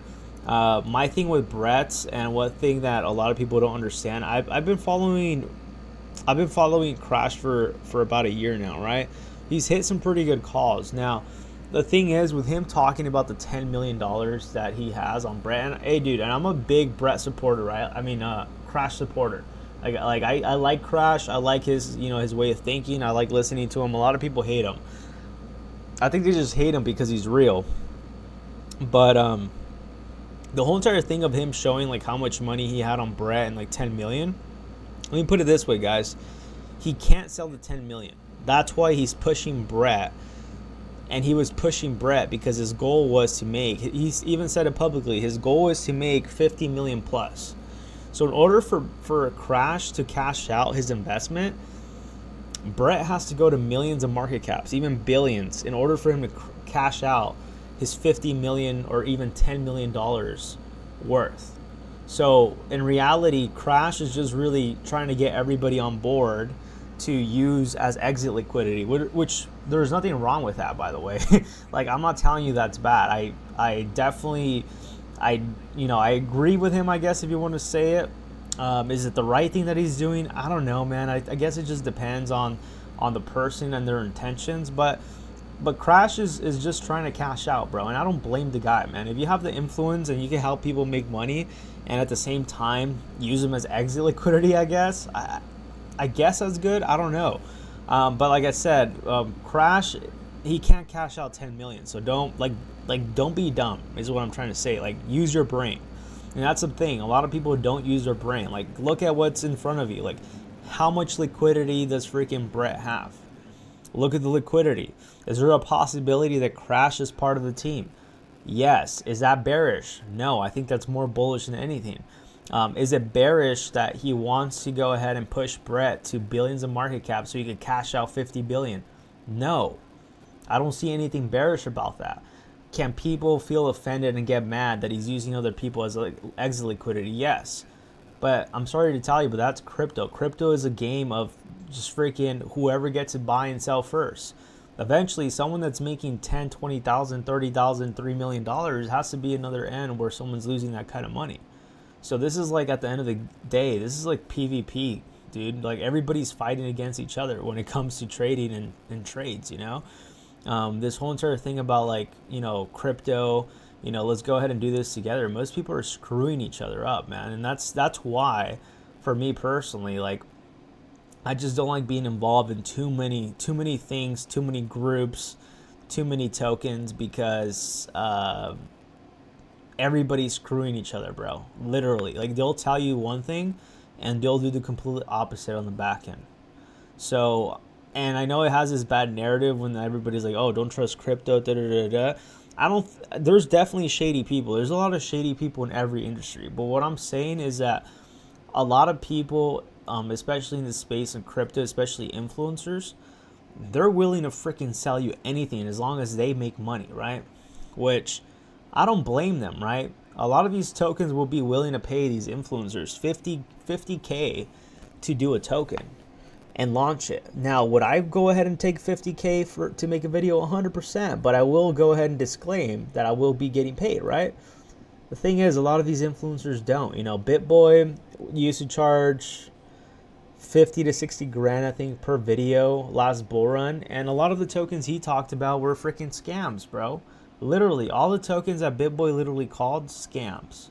You have a lot of these other influencers, and that was just one of the examples, but that's like 99% of the space. So 99% of the space is full of people that are just going to use other people as exit liquidity. That's the reality of it. And there's nothing wrong with that, but I think if you're just not willing to open up your eyes and do your research, you're always going to get wrecked. And if you are getting wrecked, just start looking at what's in front of you and start questioning everything. When you start questioning everything, you're going to get most answers, trust me. For Brett, I didn't buy Brett because it was too hyped. I'm like, I'm not going to buy Brett. I'm going to wait for it to dump. Will I buy Brett at these levels? 100%. You know what's the beauty about Brett? You can leverage trade it. You know what's the beauty of that? That once the market starts reversing, you can make a lot of money with very low risk. So like Brett, I think it's gonna be the staple of base still. I think it's gonna be very bullish. I think Brett's gonna do good. Short term, it's not looking too well, but so are all these tokens. They're not looking too well. So overall, I think Brett's gonna do well though. I think it's just a lot of fun, man. Honestly, too, I think just a lot of people hate on Crash, and the people that are hating on Crash are doing the same thing, or if not worse, shady things in the space. So like, I have literally like no respect for any of the influencers in the crypto space at all, dude. Like, I don't follow anybody. Like, I don't sit here and like take their calls, take their plays, because I know a lot of them are full of it. If I'm not getting deals on a back end on a token, I don't want to be part of it. I'm not part of Andy or Benny. I wish I was, but the charts make sense, the narrative makes sense. It all makes sense to me, right? So like, there's always going to be a new shiny project. There's always going to be something hot and trending that everybody's going to go after. And I really don't care. That's how this space is. You might, miss out on a play right now, but you might be able to hit the next play. See, the thing is, I'm focused on what I'm doing, what I think is the right thing for me. And that's how every one of you guys should be thinking as well. All of you guys should be thinking about what is the best strategy for myself. What should I go ahead and do? Oh my gosh, dude. I just had to look at Crody, man. I just had to take a look at Crody because, and I'm not saying Crody's not going to reverse, guys. I'm not saying Crody's not going to reverse, right?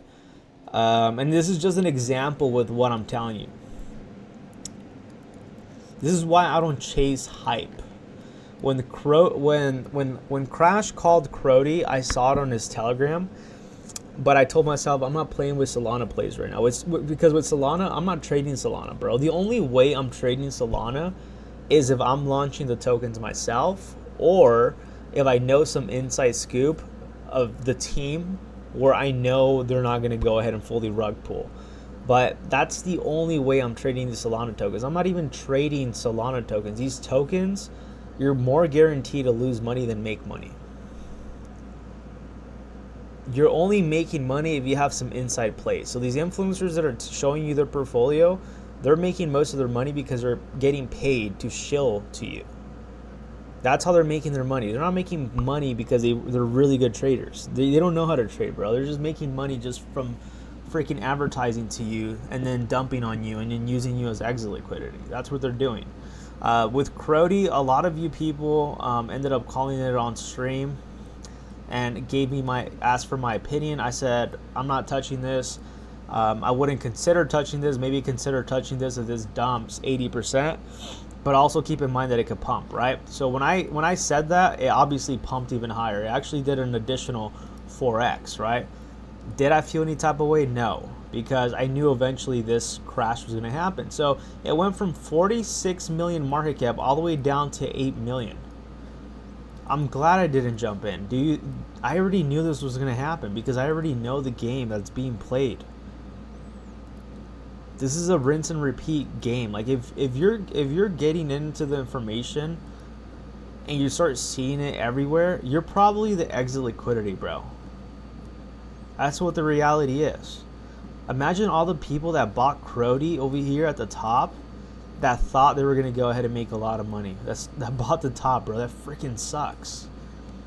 Can this reverse? 100%. We could probably see some sort of this action where we just see like a U-shaped recovery, but realistically, we're seeing a lot of more selling pressure than buying pressure, and more than likely, Crody's probably going to do something like this. And then eventually it's probably going to come back and then reverse. Probably it does something like this, then it comes back. But imagine dollar cost averaging on this. You're doomed. Doomed. This is why I don't trade Solana tokens.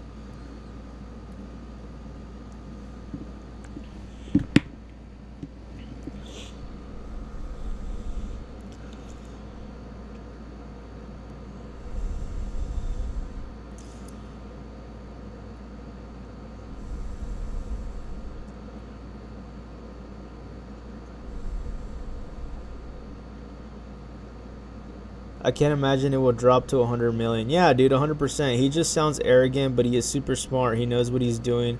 Of course, this is Ponzi. The early ones benefit. I don't understand this leverage trading and how to do it. I'm a poker player. Got into crypto 2 months ago. Oh, that's good, man.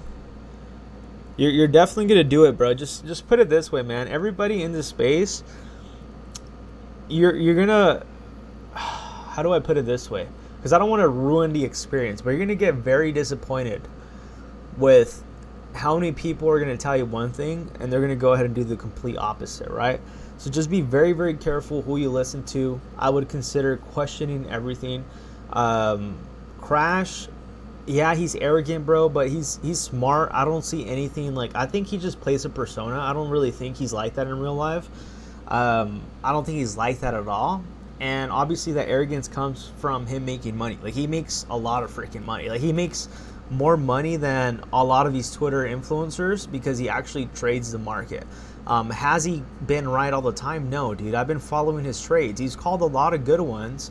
But would you tell me that there's a coincidence that Crash probably collaborates with these teams early on, gets an early position, probably buys a bottom, makes a video, calls it on his Telegram, then shows you, hey, I helped a lot of people, and then sells on everybody else?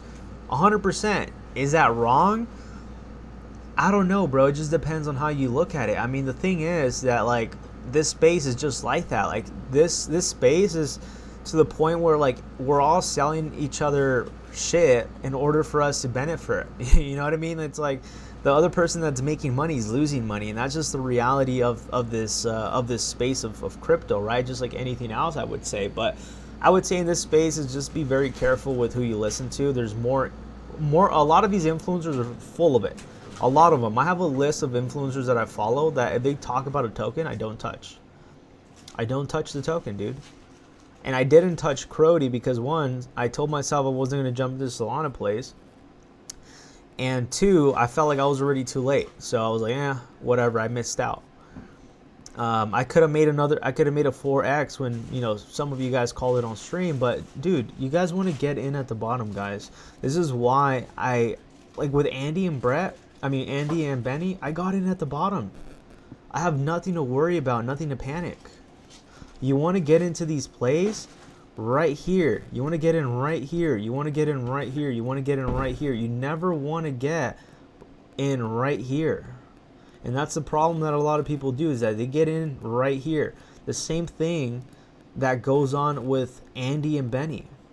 I'm bullish on Andy and Benny, but once I get the sign that it's bearish, then I'll start questioning things. But with Andy, like I'm telling all of you, I got in at this bottom right here, guys. I got in on Andy right here, and then right here, and then I got in right here. I dollar cost average. Same thing with Benny. With Benny, I got in literally like right here, or like somewhere right here, and then I got in right here. By the time Andy and Benny are taking off, guys, and Andy, like when Andy makes new all-time highs, right, which I believe its next zone is going to be, once it breaks 30 million market cap, it's going to hit 80 million. Once it hits 80 million to 100 million, do you think I'm not going to sell my bag?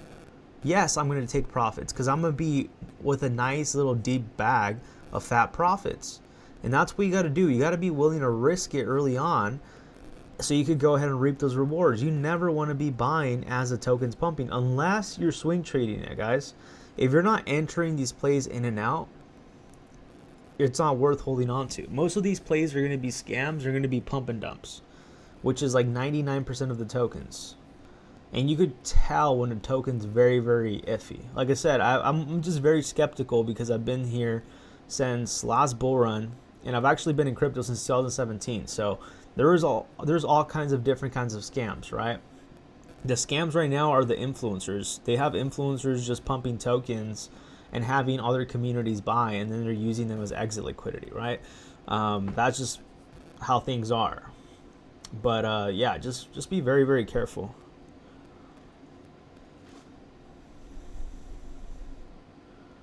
Yeah, but not everybody has the same knowledge. I agree. Also, Crody was a short-term play because of the Drake and Kendrick diss track, just like all this political BS coins. Yeah, dude, the narratives on Solana don't hold on long, bro. That's why I really don't do Solana anymore. A lot of money will flow from Solana to Base once a smart wallet for Coinbase is out in June. Yeah, dude, I agree with you. I feel like a lot of people that start making their money on Solana will go ahead and pivot into Base, and then everybody, as Base is already pumping and is doing very well, everybody's gonna go ahead and follow that train. And I'm telling you guys, everybody that's watching the stream right now, we're gonna use retail as exit liquidity. That's what the reality is. In order for us to make money, we need more people to buy. We need more people interested into the token. If you get in at Andy, Benny, whatever token you believe in, and you buy in at the low market caps, you're going to be selling at 100 million, 200 million. You might be up $500,000, $1 million, $20,000, $30,000, whatever the case is, right? But just know that when you're selling, somebody else is losing money. That's just the reality of it, right? So that's what I'm saying. You can't blame Crash for any of this. You got nobody to blame but yourself, in my opinion. Just like when I got wrecked following BitBoy and these other influencers, and I lost a lot of money last bull run, I had nobody to blame but myself for being an idiot for following these influencers and believing every word that they said and believing they had the best interest in myself. You know, they don't. They only care about themselves. So that's what I'm saying. You just have to be careful about this. Thoughts on Retardio? Seems like a strong cult coin, but again, charts. Can you go ahead and post a smart contract, please? You guys are free to go ahead and share any token, guys. I'm not going to restrict any of you.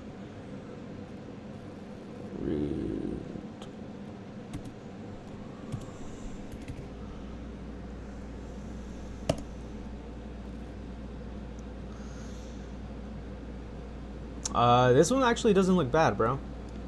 The charts actually doesn't look bad on this. I'm gonna be honest with you, just from looking at this, and it is on Solana. I don't know much about it, but this is not too bad. Like, the chart's not the worst that I've seen. I've actually seen worse than this, and I could tell you more good things than bad on this. Let's go ahead and take a look at this token.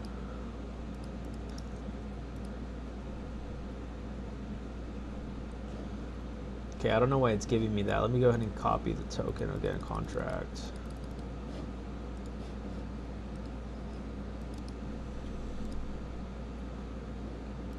Okay, so like I said, with Solana tokens, I'm just very like skeptical about them. But with this alone, the chart doesn't look too bad. It definitely shows that it is in an uptrend, which is a good sign. It's just showing that we are in some sort of uptrend. So it is doing okay, in my opinion. We are definitely getting signs that it is on an uptrend, right? So it's definitely doing good. You do see that it has actually been respecting the charts pretty well. So this looks pretty normal to me. Now the question is, if it does fall below that 15 million market cap, which potentially it could even drop as low as 11, have a reversal and then pick up the steam and then continue to pump, it could do that. But I would be concerned if it does fall below 15 million market cap to see how it's doing. Like I said, guys, with a lot of these tokens, I just don't feel comfortable buying them. Like, I don't feel comfortable buying this token and dollar cost averaging. That's just me. Maybe I'm wrong. Maybe the narrative is as strong as, but like when it comes to tokens like this, based on my personal experience, you want to go ahead and capitalize off the hype. Most of these Solana tokens are going to die, guys. That's just the reality of them. You know, I wish I knew that. I learned that the hard way when I bought into AMC on Solana at a very low, like 150,000 market cap. By dollar cost average, I threw in some money. I threw in more. And then it literally, like, because I believed in it so much and I knew it was going to pump, it pumped all the way to 12 million market cap. And I think my bag was worth like $8,000 or like $9,000. And I round tripped the bag because I thought it was going to continue to pump. And then I realized that Solana tokens, bro, the narratives come and go. Like, these tokens you're seeing right here, Wife Mom, Sappy, PP, Posey, No Hat, NFA, Hape. By next week, you're probably not going to see these anymore. They're probably going to be down 90% and they're done with. Solana moves very, very quickly and it's super, super volatile. So, like, a lot of people that get wrecked are the ones that are dollar cost averaging, holding onto the bag. What you have to do with these tokens is just get in and get out. So with this token right here, it's holding support so far, but if it does fall below, as I mentioned, 11 million, it is going to look quite concerning and quite bearish on that. The daily it's looking decent. It looks like it's trying to hold support. Let's see if we can look at the weekly. The weekly also doesn't look too bad. Now, if you go into the longer time frames, this doesn't look too bad either. It could be like a cup and handle pattern, so this thing could go ahead and reverse and it could go ahead and moon. And if this thing, like, let's say for example, if by next week I see some green coming in and I check out their Twitter and their community super hyped, and you see a lot of people saying to the moon and a lot of people are happy, that tells you that there's a lot of holders. I mean, look at this. In the 1 hour, you see 42 buys, 21 sells. So there's more buying pressure than selling pressure. This is facts, right? This is all facts right here that I'm telling you. So when you mix a little bit of this together, where you go ahead and see the holder count, the volume, you look at the charts, you're going to be able to predict where most of these things are going. Now, will I be willing to go ahead and bet on this right now? No. Would I go ahead and trade this? 100%.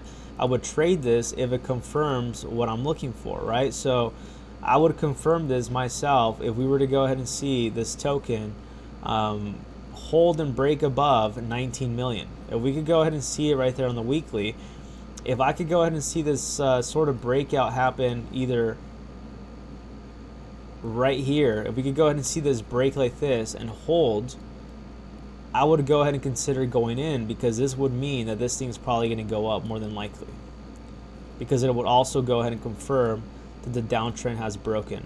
So I would consider trading if that was to happen, but I would first wait. Can you make more money buying this bottom right here and then swinging it to the upside? 100%, but for me, it's just not worth the risk. So you have to ask yourself, what is the risk you're willing to take, and what is the reward? To Solana tokens, I feel like they're all high risk. The only ones that are not really high risk are the top Solana meme tokens, like the really big ones that are already in hundreds of millions of market caps. Those are worth possibly dollar cost averaging, right? For example, like one that I'm like very bullish on and I know will do very good as the bull run continues will be Myro. You know, this one is at a high market cap, guys.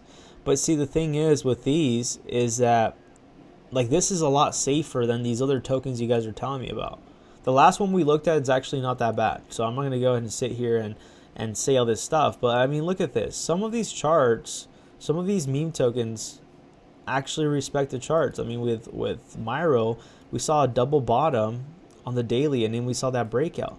So if I was looking at this and I wanted a confirmation of the double bottom, I would have probably entered a trade like right here, or probably like right here, and look at those gains you would have made even with that entry right there. That would have been that crazy of a trade though. That's like a 1.5x, but from that bottom to the top, that's about a 2x, and then if you would have caught this bottom right here, that's about a 8x. But as you always see, it always follows with the huge retracement, 76% dump. Also right here, another 80% dump, right?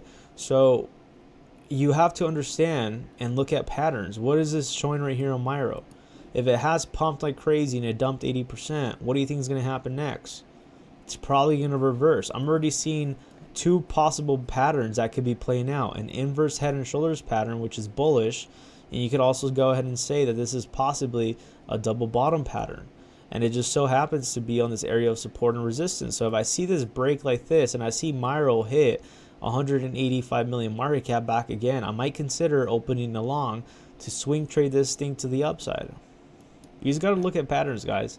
A lot of these are like, this is a lot safer in my opinion than all these other new tokens that are coming out. But at the end of the day, they all rely on Solana. So depending on how Solana does, it's going to depend on how the token's going to react. So if Solana is doing bad, a lot of these tokens might take a hit. So that's what you all have to go ahead and be careful with, you know?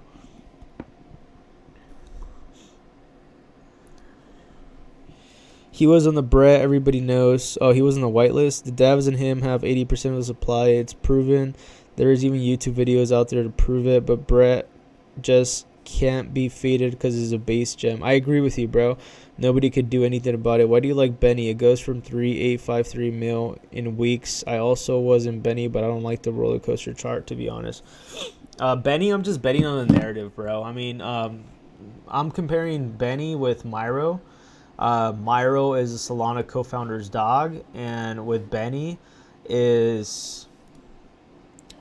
what I like about Benny as well is the fact that it's well, the website is not active anymore, so that's probably the reason why it's dumping. Who knows, right? That's the things you guys have to be aware of. Like, I don't know if anything's going on, so I have to check that. But this is supposed to be like the Coinbase's like director's dog, right? So I'm going based on that narrative.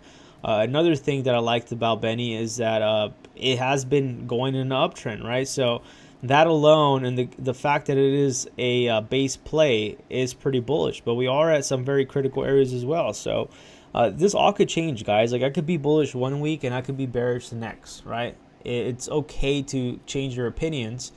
But with Benny alone, we have been seeing a massive growth of holders as well, right? So to me, the fact that we're seeing massive growth of holder amount of growth, or growth holder amount, whatever the frick I just said, to me, that's bullish, right? The fact that the chart has so far been very respectable, to me, is bullish, right? So to me, I just look at things that I understand. So I like things I understand. Things that I don't understand, I really don't care and I don't know. Like, unless I'm interested into it, then I'll be willing to understand. But That's why I'm telling a lot of you, you guys just have to stick to what you understand. And to me, Benny just makes sense. Same thing with Andy. It just makes sense for me, right? So that's the reason why, as I mentioned, I believe in them.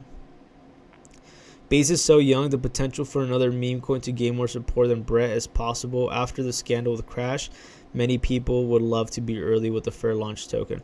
100%, man. Look, put it this way, man. We're so early for Base that any of these tokens, even the shitty ones, will do good. Just put it that way. That's how early we are with Base. Base, you're so early that if you stick to a token that has a decent narrative or has a decent community, when Base starts to pick up, the token's going to do very, very well. Brett, to me, I think it's still going to do good. I don't think it really matters. People are going to forget about the whole entire thing with Crash in a couple weeks, and then it's going to be like nothing ever happened. Trust me, it happens all the time. So like with Crash is just, I don't know, dude, honestly. It doesn't surprise me. Like when I was like hearing this, I was just like when you know, you know. Like when I first saw his wallet, I was like, and he was like talking about all the money. I was like, dude, you can't, like, congrats, you made like 10 million, but you can't cash out 10 million because there isn't enough liquidity for you to even cash that out. And you would have to take an 80% hit for you to do that. And another thing that I mentioned last week, and I gave a warning about, and I told all of you, sometimes all you have to do is just do a little bit of freaking research. And I don't blame those that don't know. But a lot of people are just not willing to ask questions or are not willing to learn, right? But for example, like Crody, and we're going to look at those top wallets right now, see how they're doing. I told a lot of you, hey guys, it looks super sketchy because of the fact that a lot of top holders, there's a lot of top holders with hundreds of thousands of dollars. I literally said that on the last video. Like maybe we could even go ahead and look for that video that I talked about. Let's go ahead and check. I think it might have been this one right here. Let me go ahead and show you this because I just want to show you this, that this is why I only stick to what I understand and I don't try to go ahead and chase a lot of these hypes. Because I probably talked about Crody somewhere over here, watch. And I'll show you this. This is just so you can see why I'm not surprised with what happened with Crody at all, because I showed all of you the warnings with Crody early on. I told you guys, hey guys, there's a lot of top holders. A lot of the top holders on Crody were holding $100,000 to $300,000, and I told all of you this is very, very sketchy. Either I'm pretty sure the team's holding that, because if it was multiple people, they probably would have already dumped on you. And I said the moment one of these people cashes out and they start dumping, the chart's gonna freaking get wrecked. So I guess it wasn't that video. I don't know what video it freaking was. Maybe it was the market update one. Let's go ahead and see. I just want to show you this. If I can't find it, it is what it is. But a lot of you that were there with me on that stream, okay, yeah, it's right here. Check this out. We're gonna watch this together just for you to see. Look at this right here. It was actually 31 million. And you're gonna see my opinion and me doing that quick little review. And it's going to be a few minutes. And this is just for me to show you what I was looking at, because this is the reason why. Look at that, 31 million, and it's currently right now at 8 million. Watch. It's like you bet money and you try to pull out your profits before it crashes. This is literally what it is right here. You're just waiting to see who pulls out. And as soon as as influencers start taking massive profits, which the good thing is they only have 882,000. So even if someone in the wallet has a huge amount of money, they really can't rug pull because they wouldn't be able to because of liquidity. But let's go ahead and take a look at this. Talking about who this top holder is. Let's see if we can find out who the top holder is.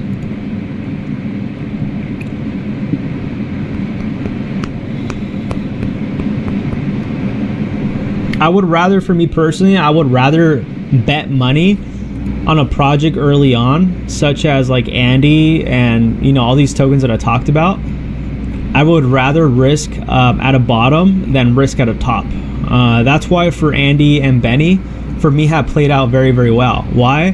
Because I was willing to take the risk early on. And it's the same thing with Crody. For those people that took the risk early on right here or right here, they're winning. But once you enter these positions right here, there's a higher probability that this thing could crash any moment, and you just don't know when. It could probably go on for another 2 weeks.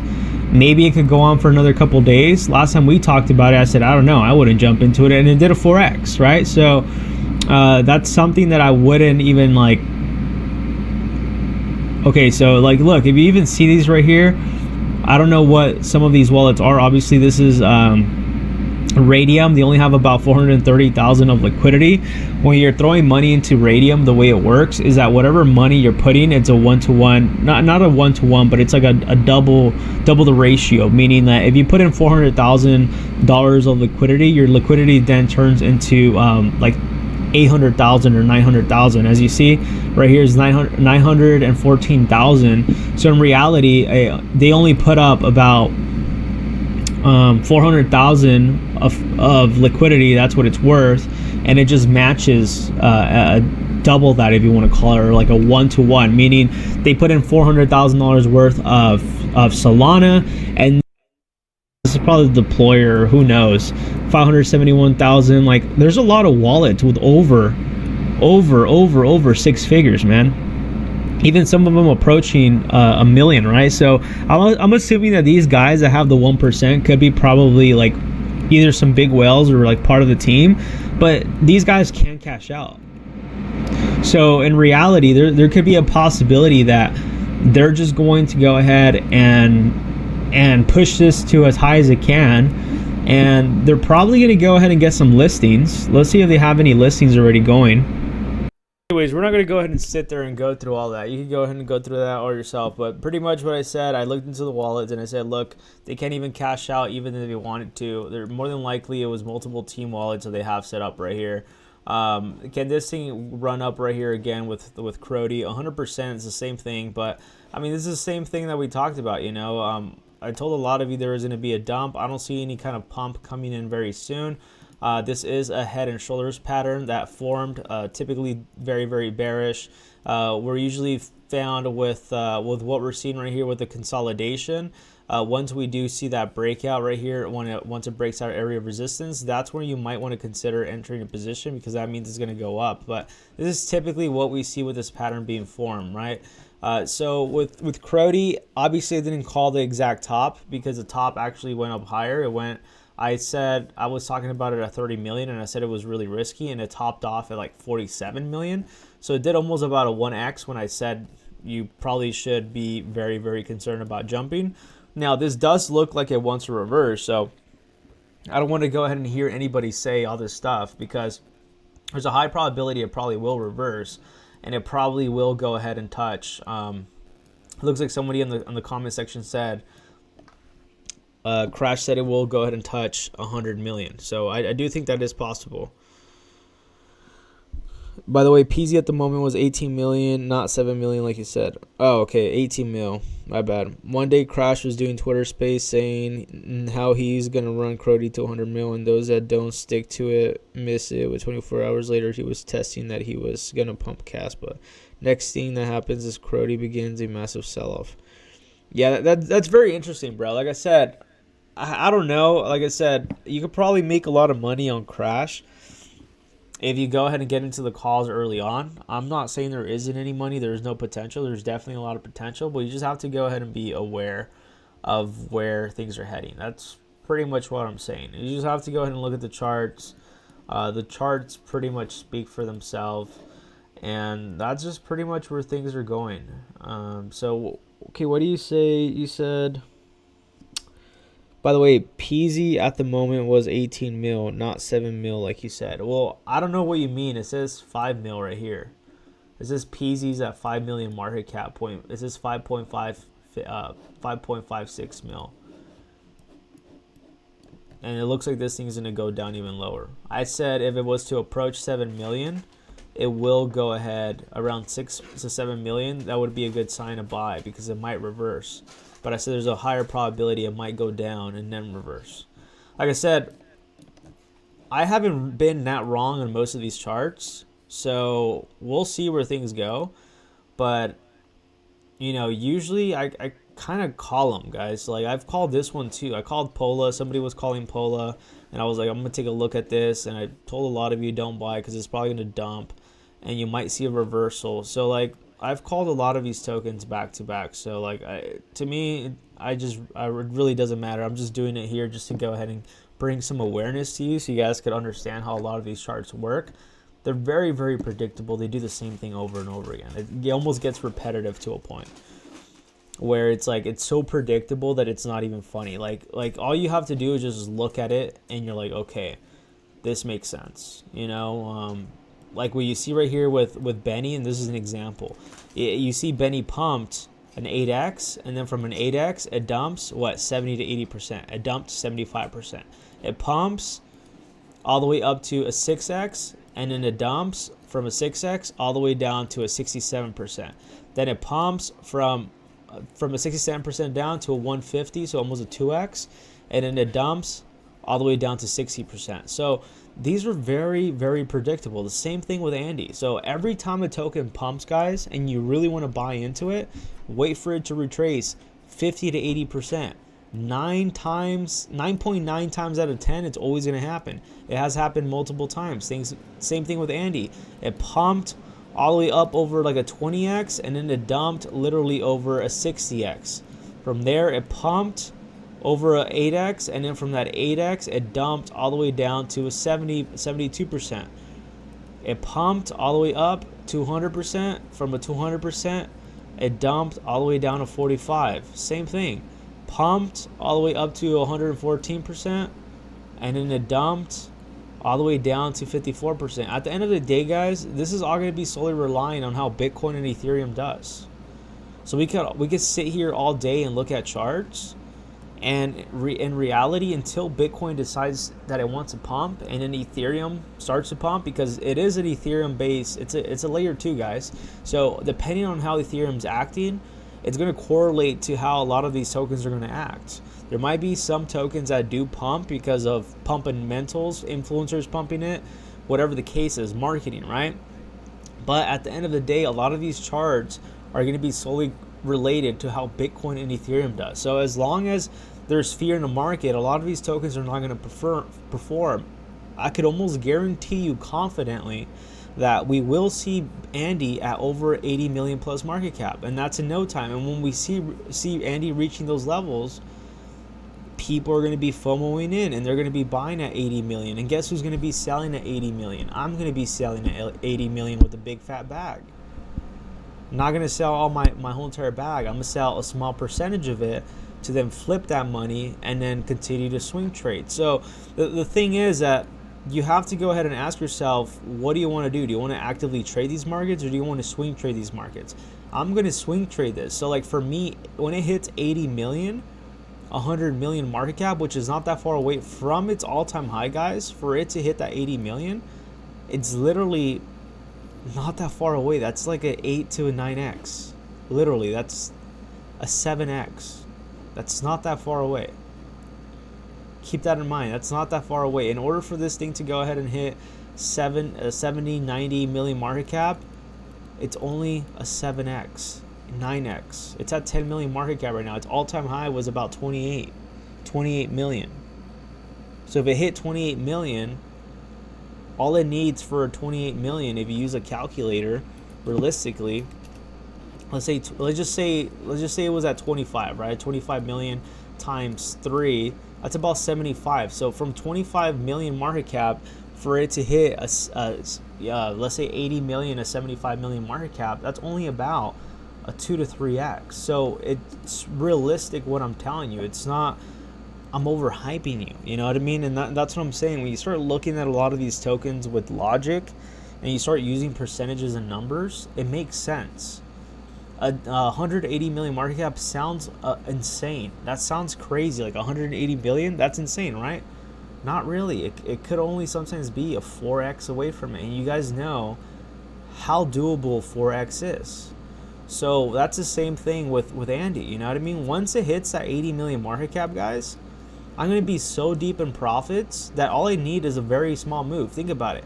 My bag, for me, just to make some decent, okay profits where I will be satisfied with my bag, and like I mentioned, everybody's going to have a different number. For some of you, it might be 20 grand, 30 grand, 40 grand, 50 grand.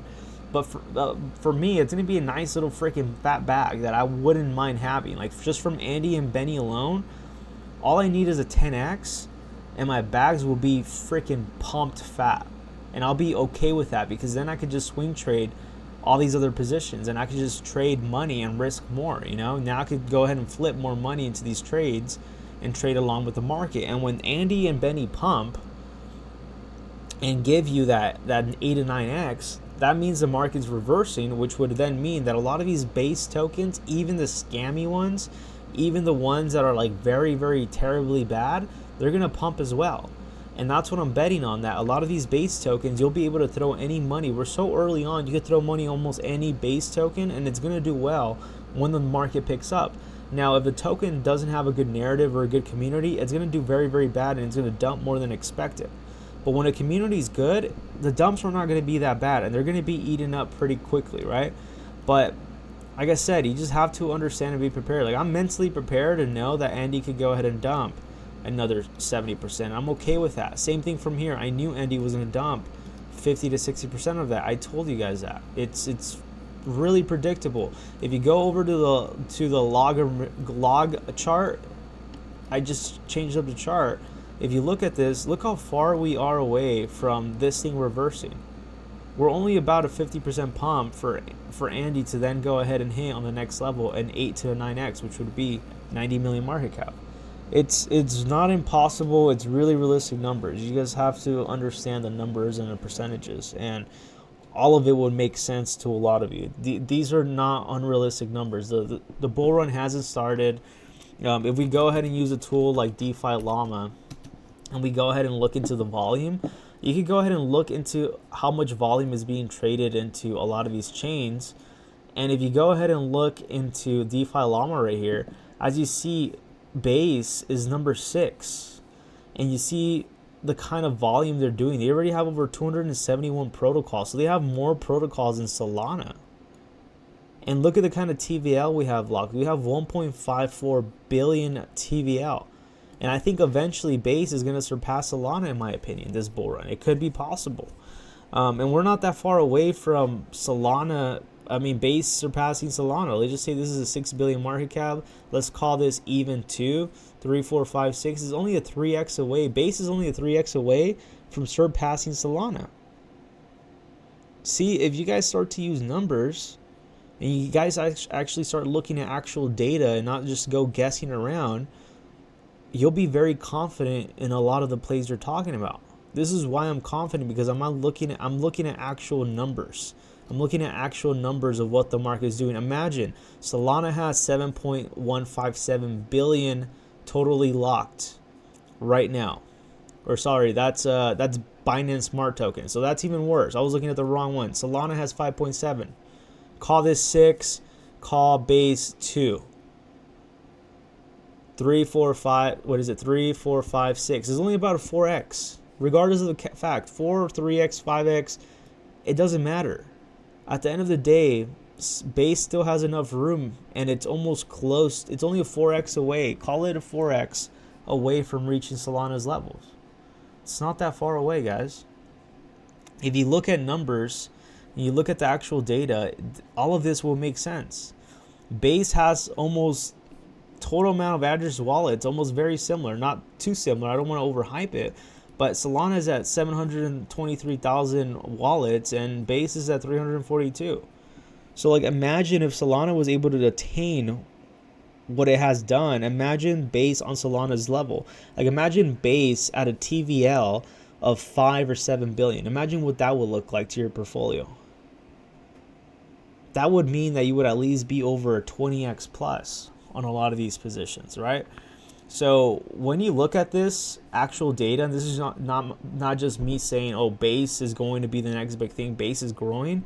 It tells you right here with actual data of where Base is at. Base right now is at 198 million of the 24-hour volume, with Solana being at 3 billion. So imagine if Base was doing the 3 billion of 24-hour volume. Imagine what a lot of our tokens would look like. It'd be insane, right? So that's what I'm betting on, that Base eventually will get those kind of Solana numbers. And if anything, I think it's going to surpass Solana. That's just me, and that's what I'm betting on, and that's what I'm confident on the plays. Can I be wrong? 100%. But I'm okay because I feel like even if you're wrong on base right now, you're still going to at least come out with profits. Minimum, at least a 20x plus. But anyways, with that being said, guys, I hope all of you have a wonderful rest of your day. Take care, and I'll catch you guys onto the next one. Make sure to go ahead and use my links down below.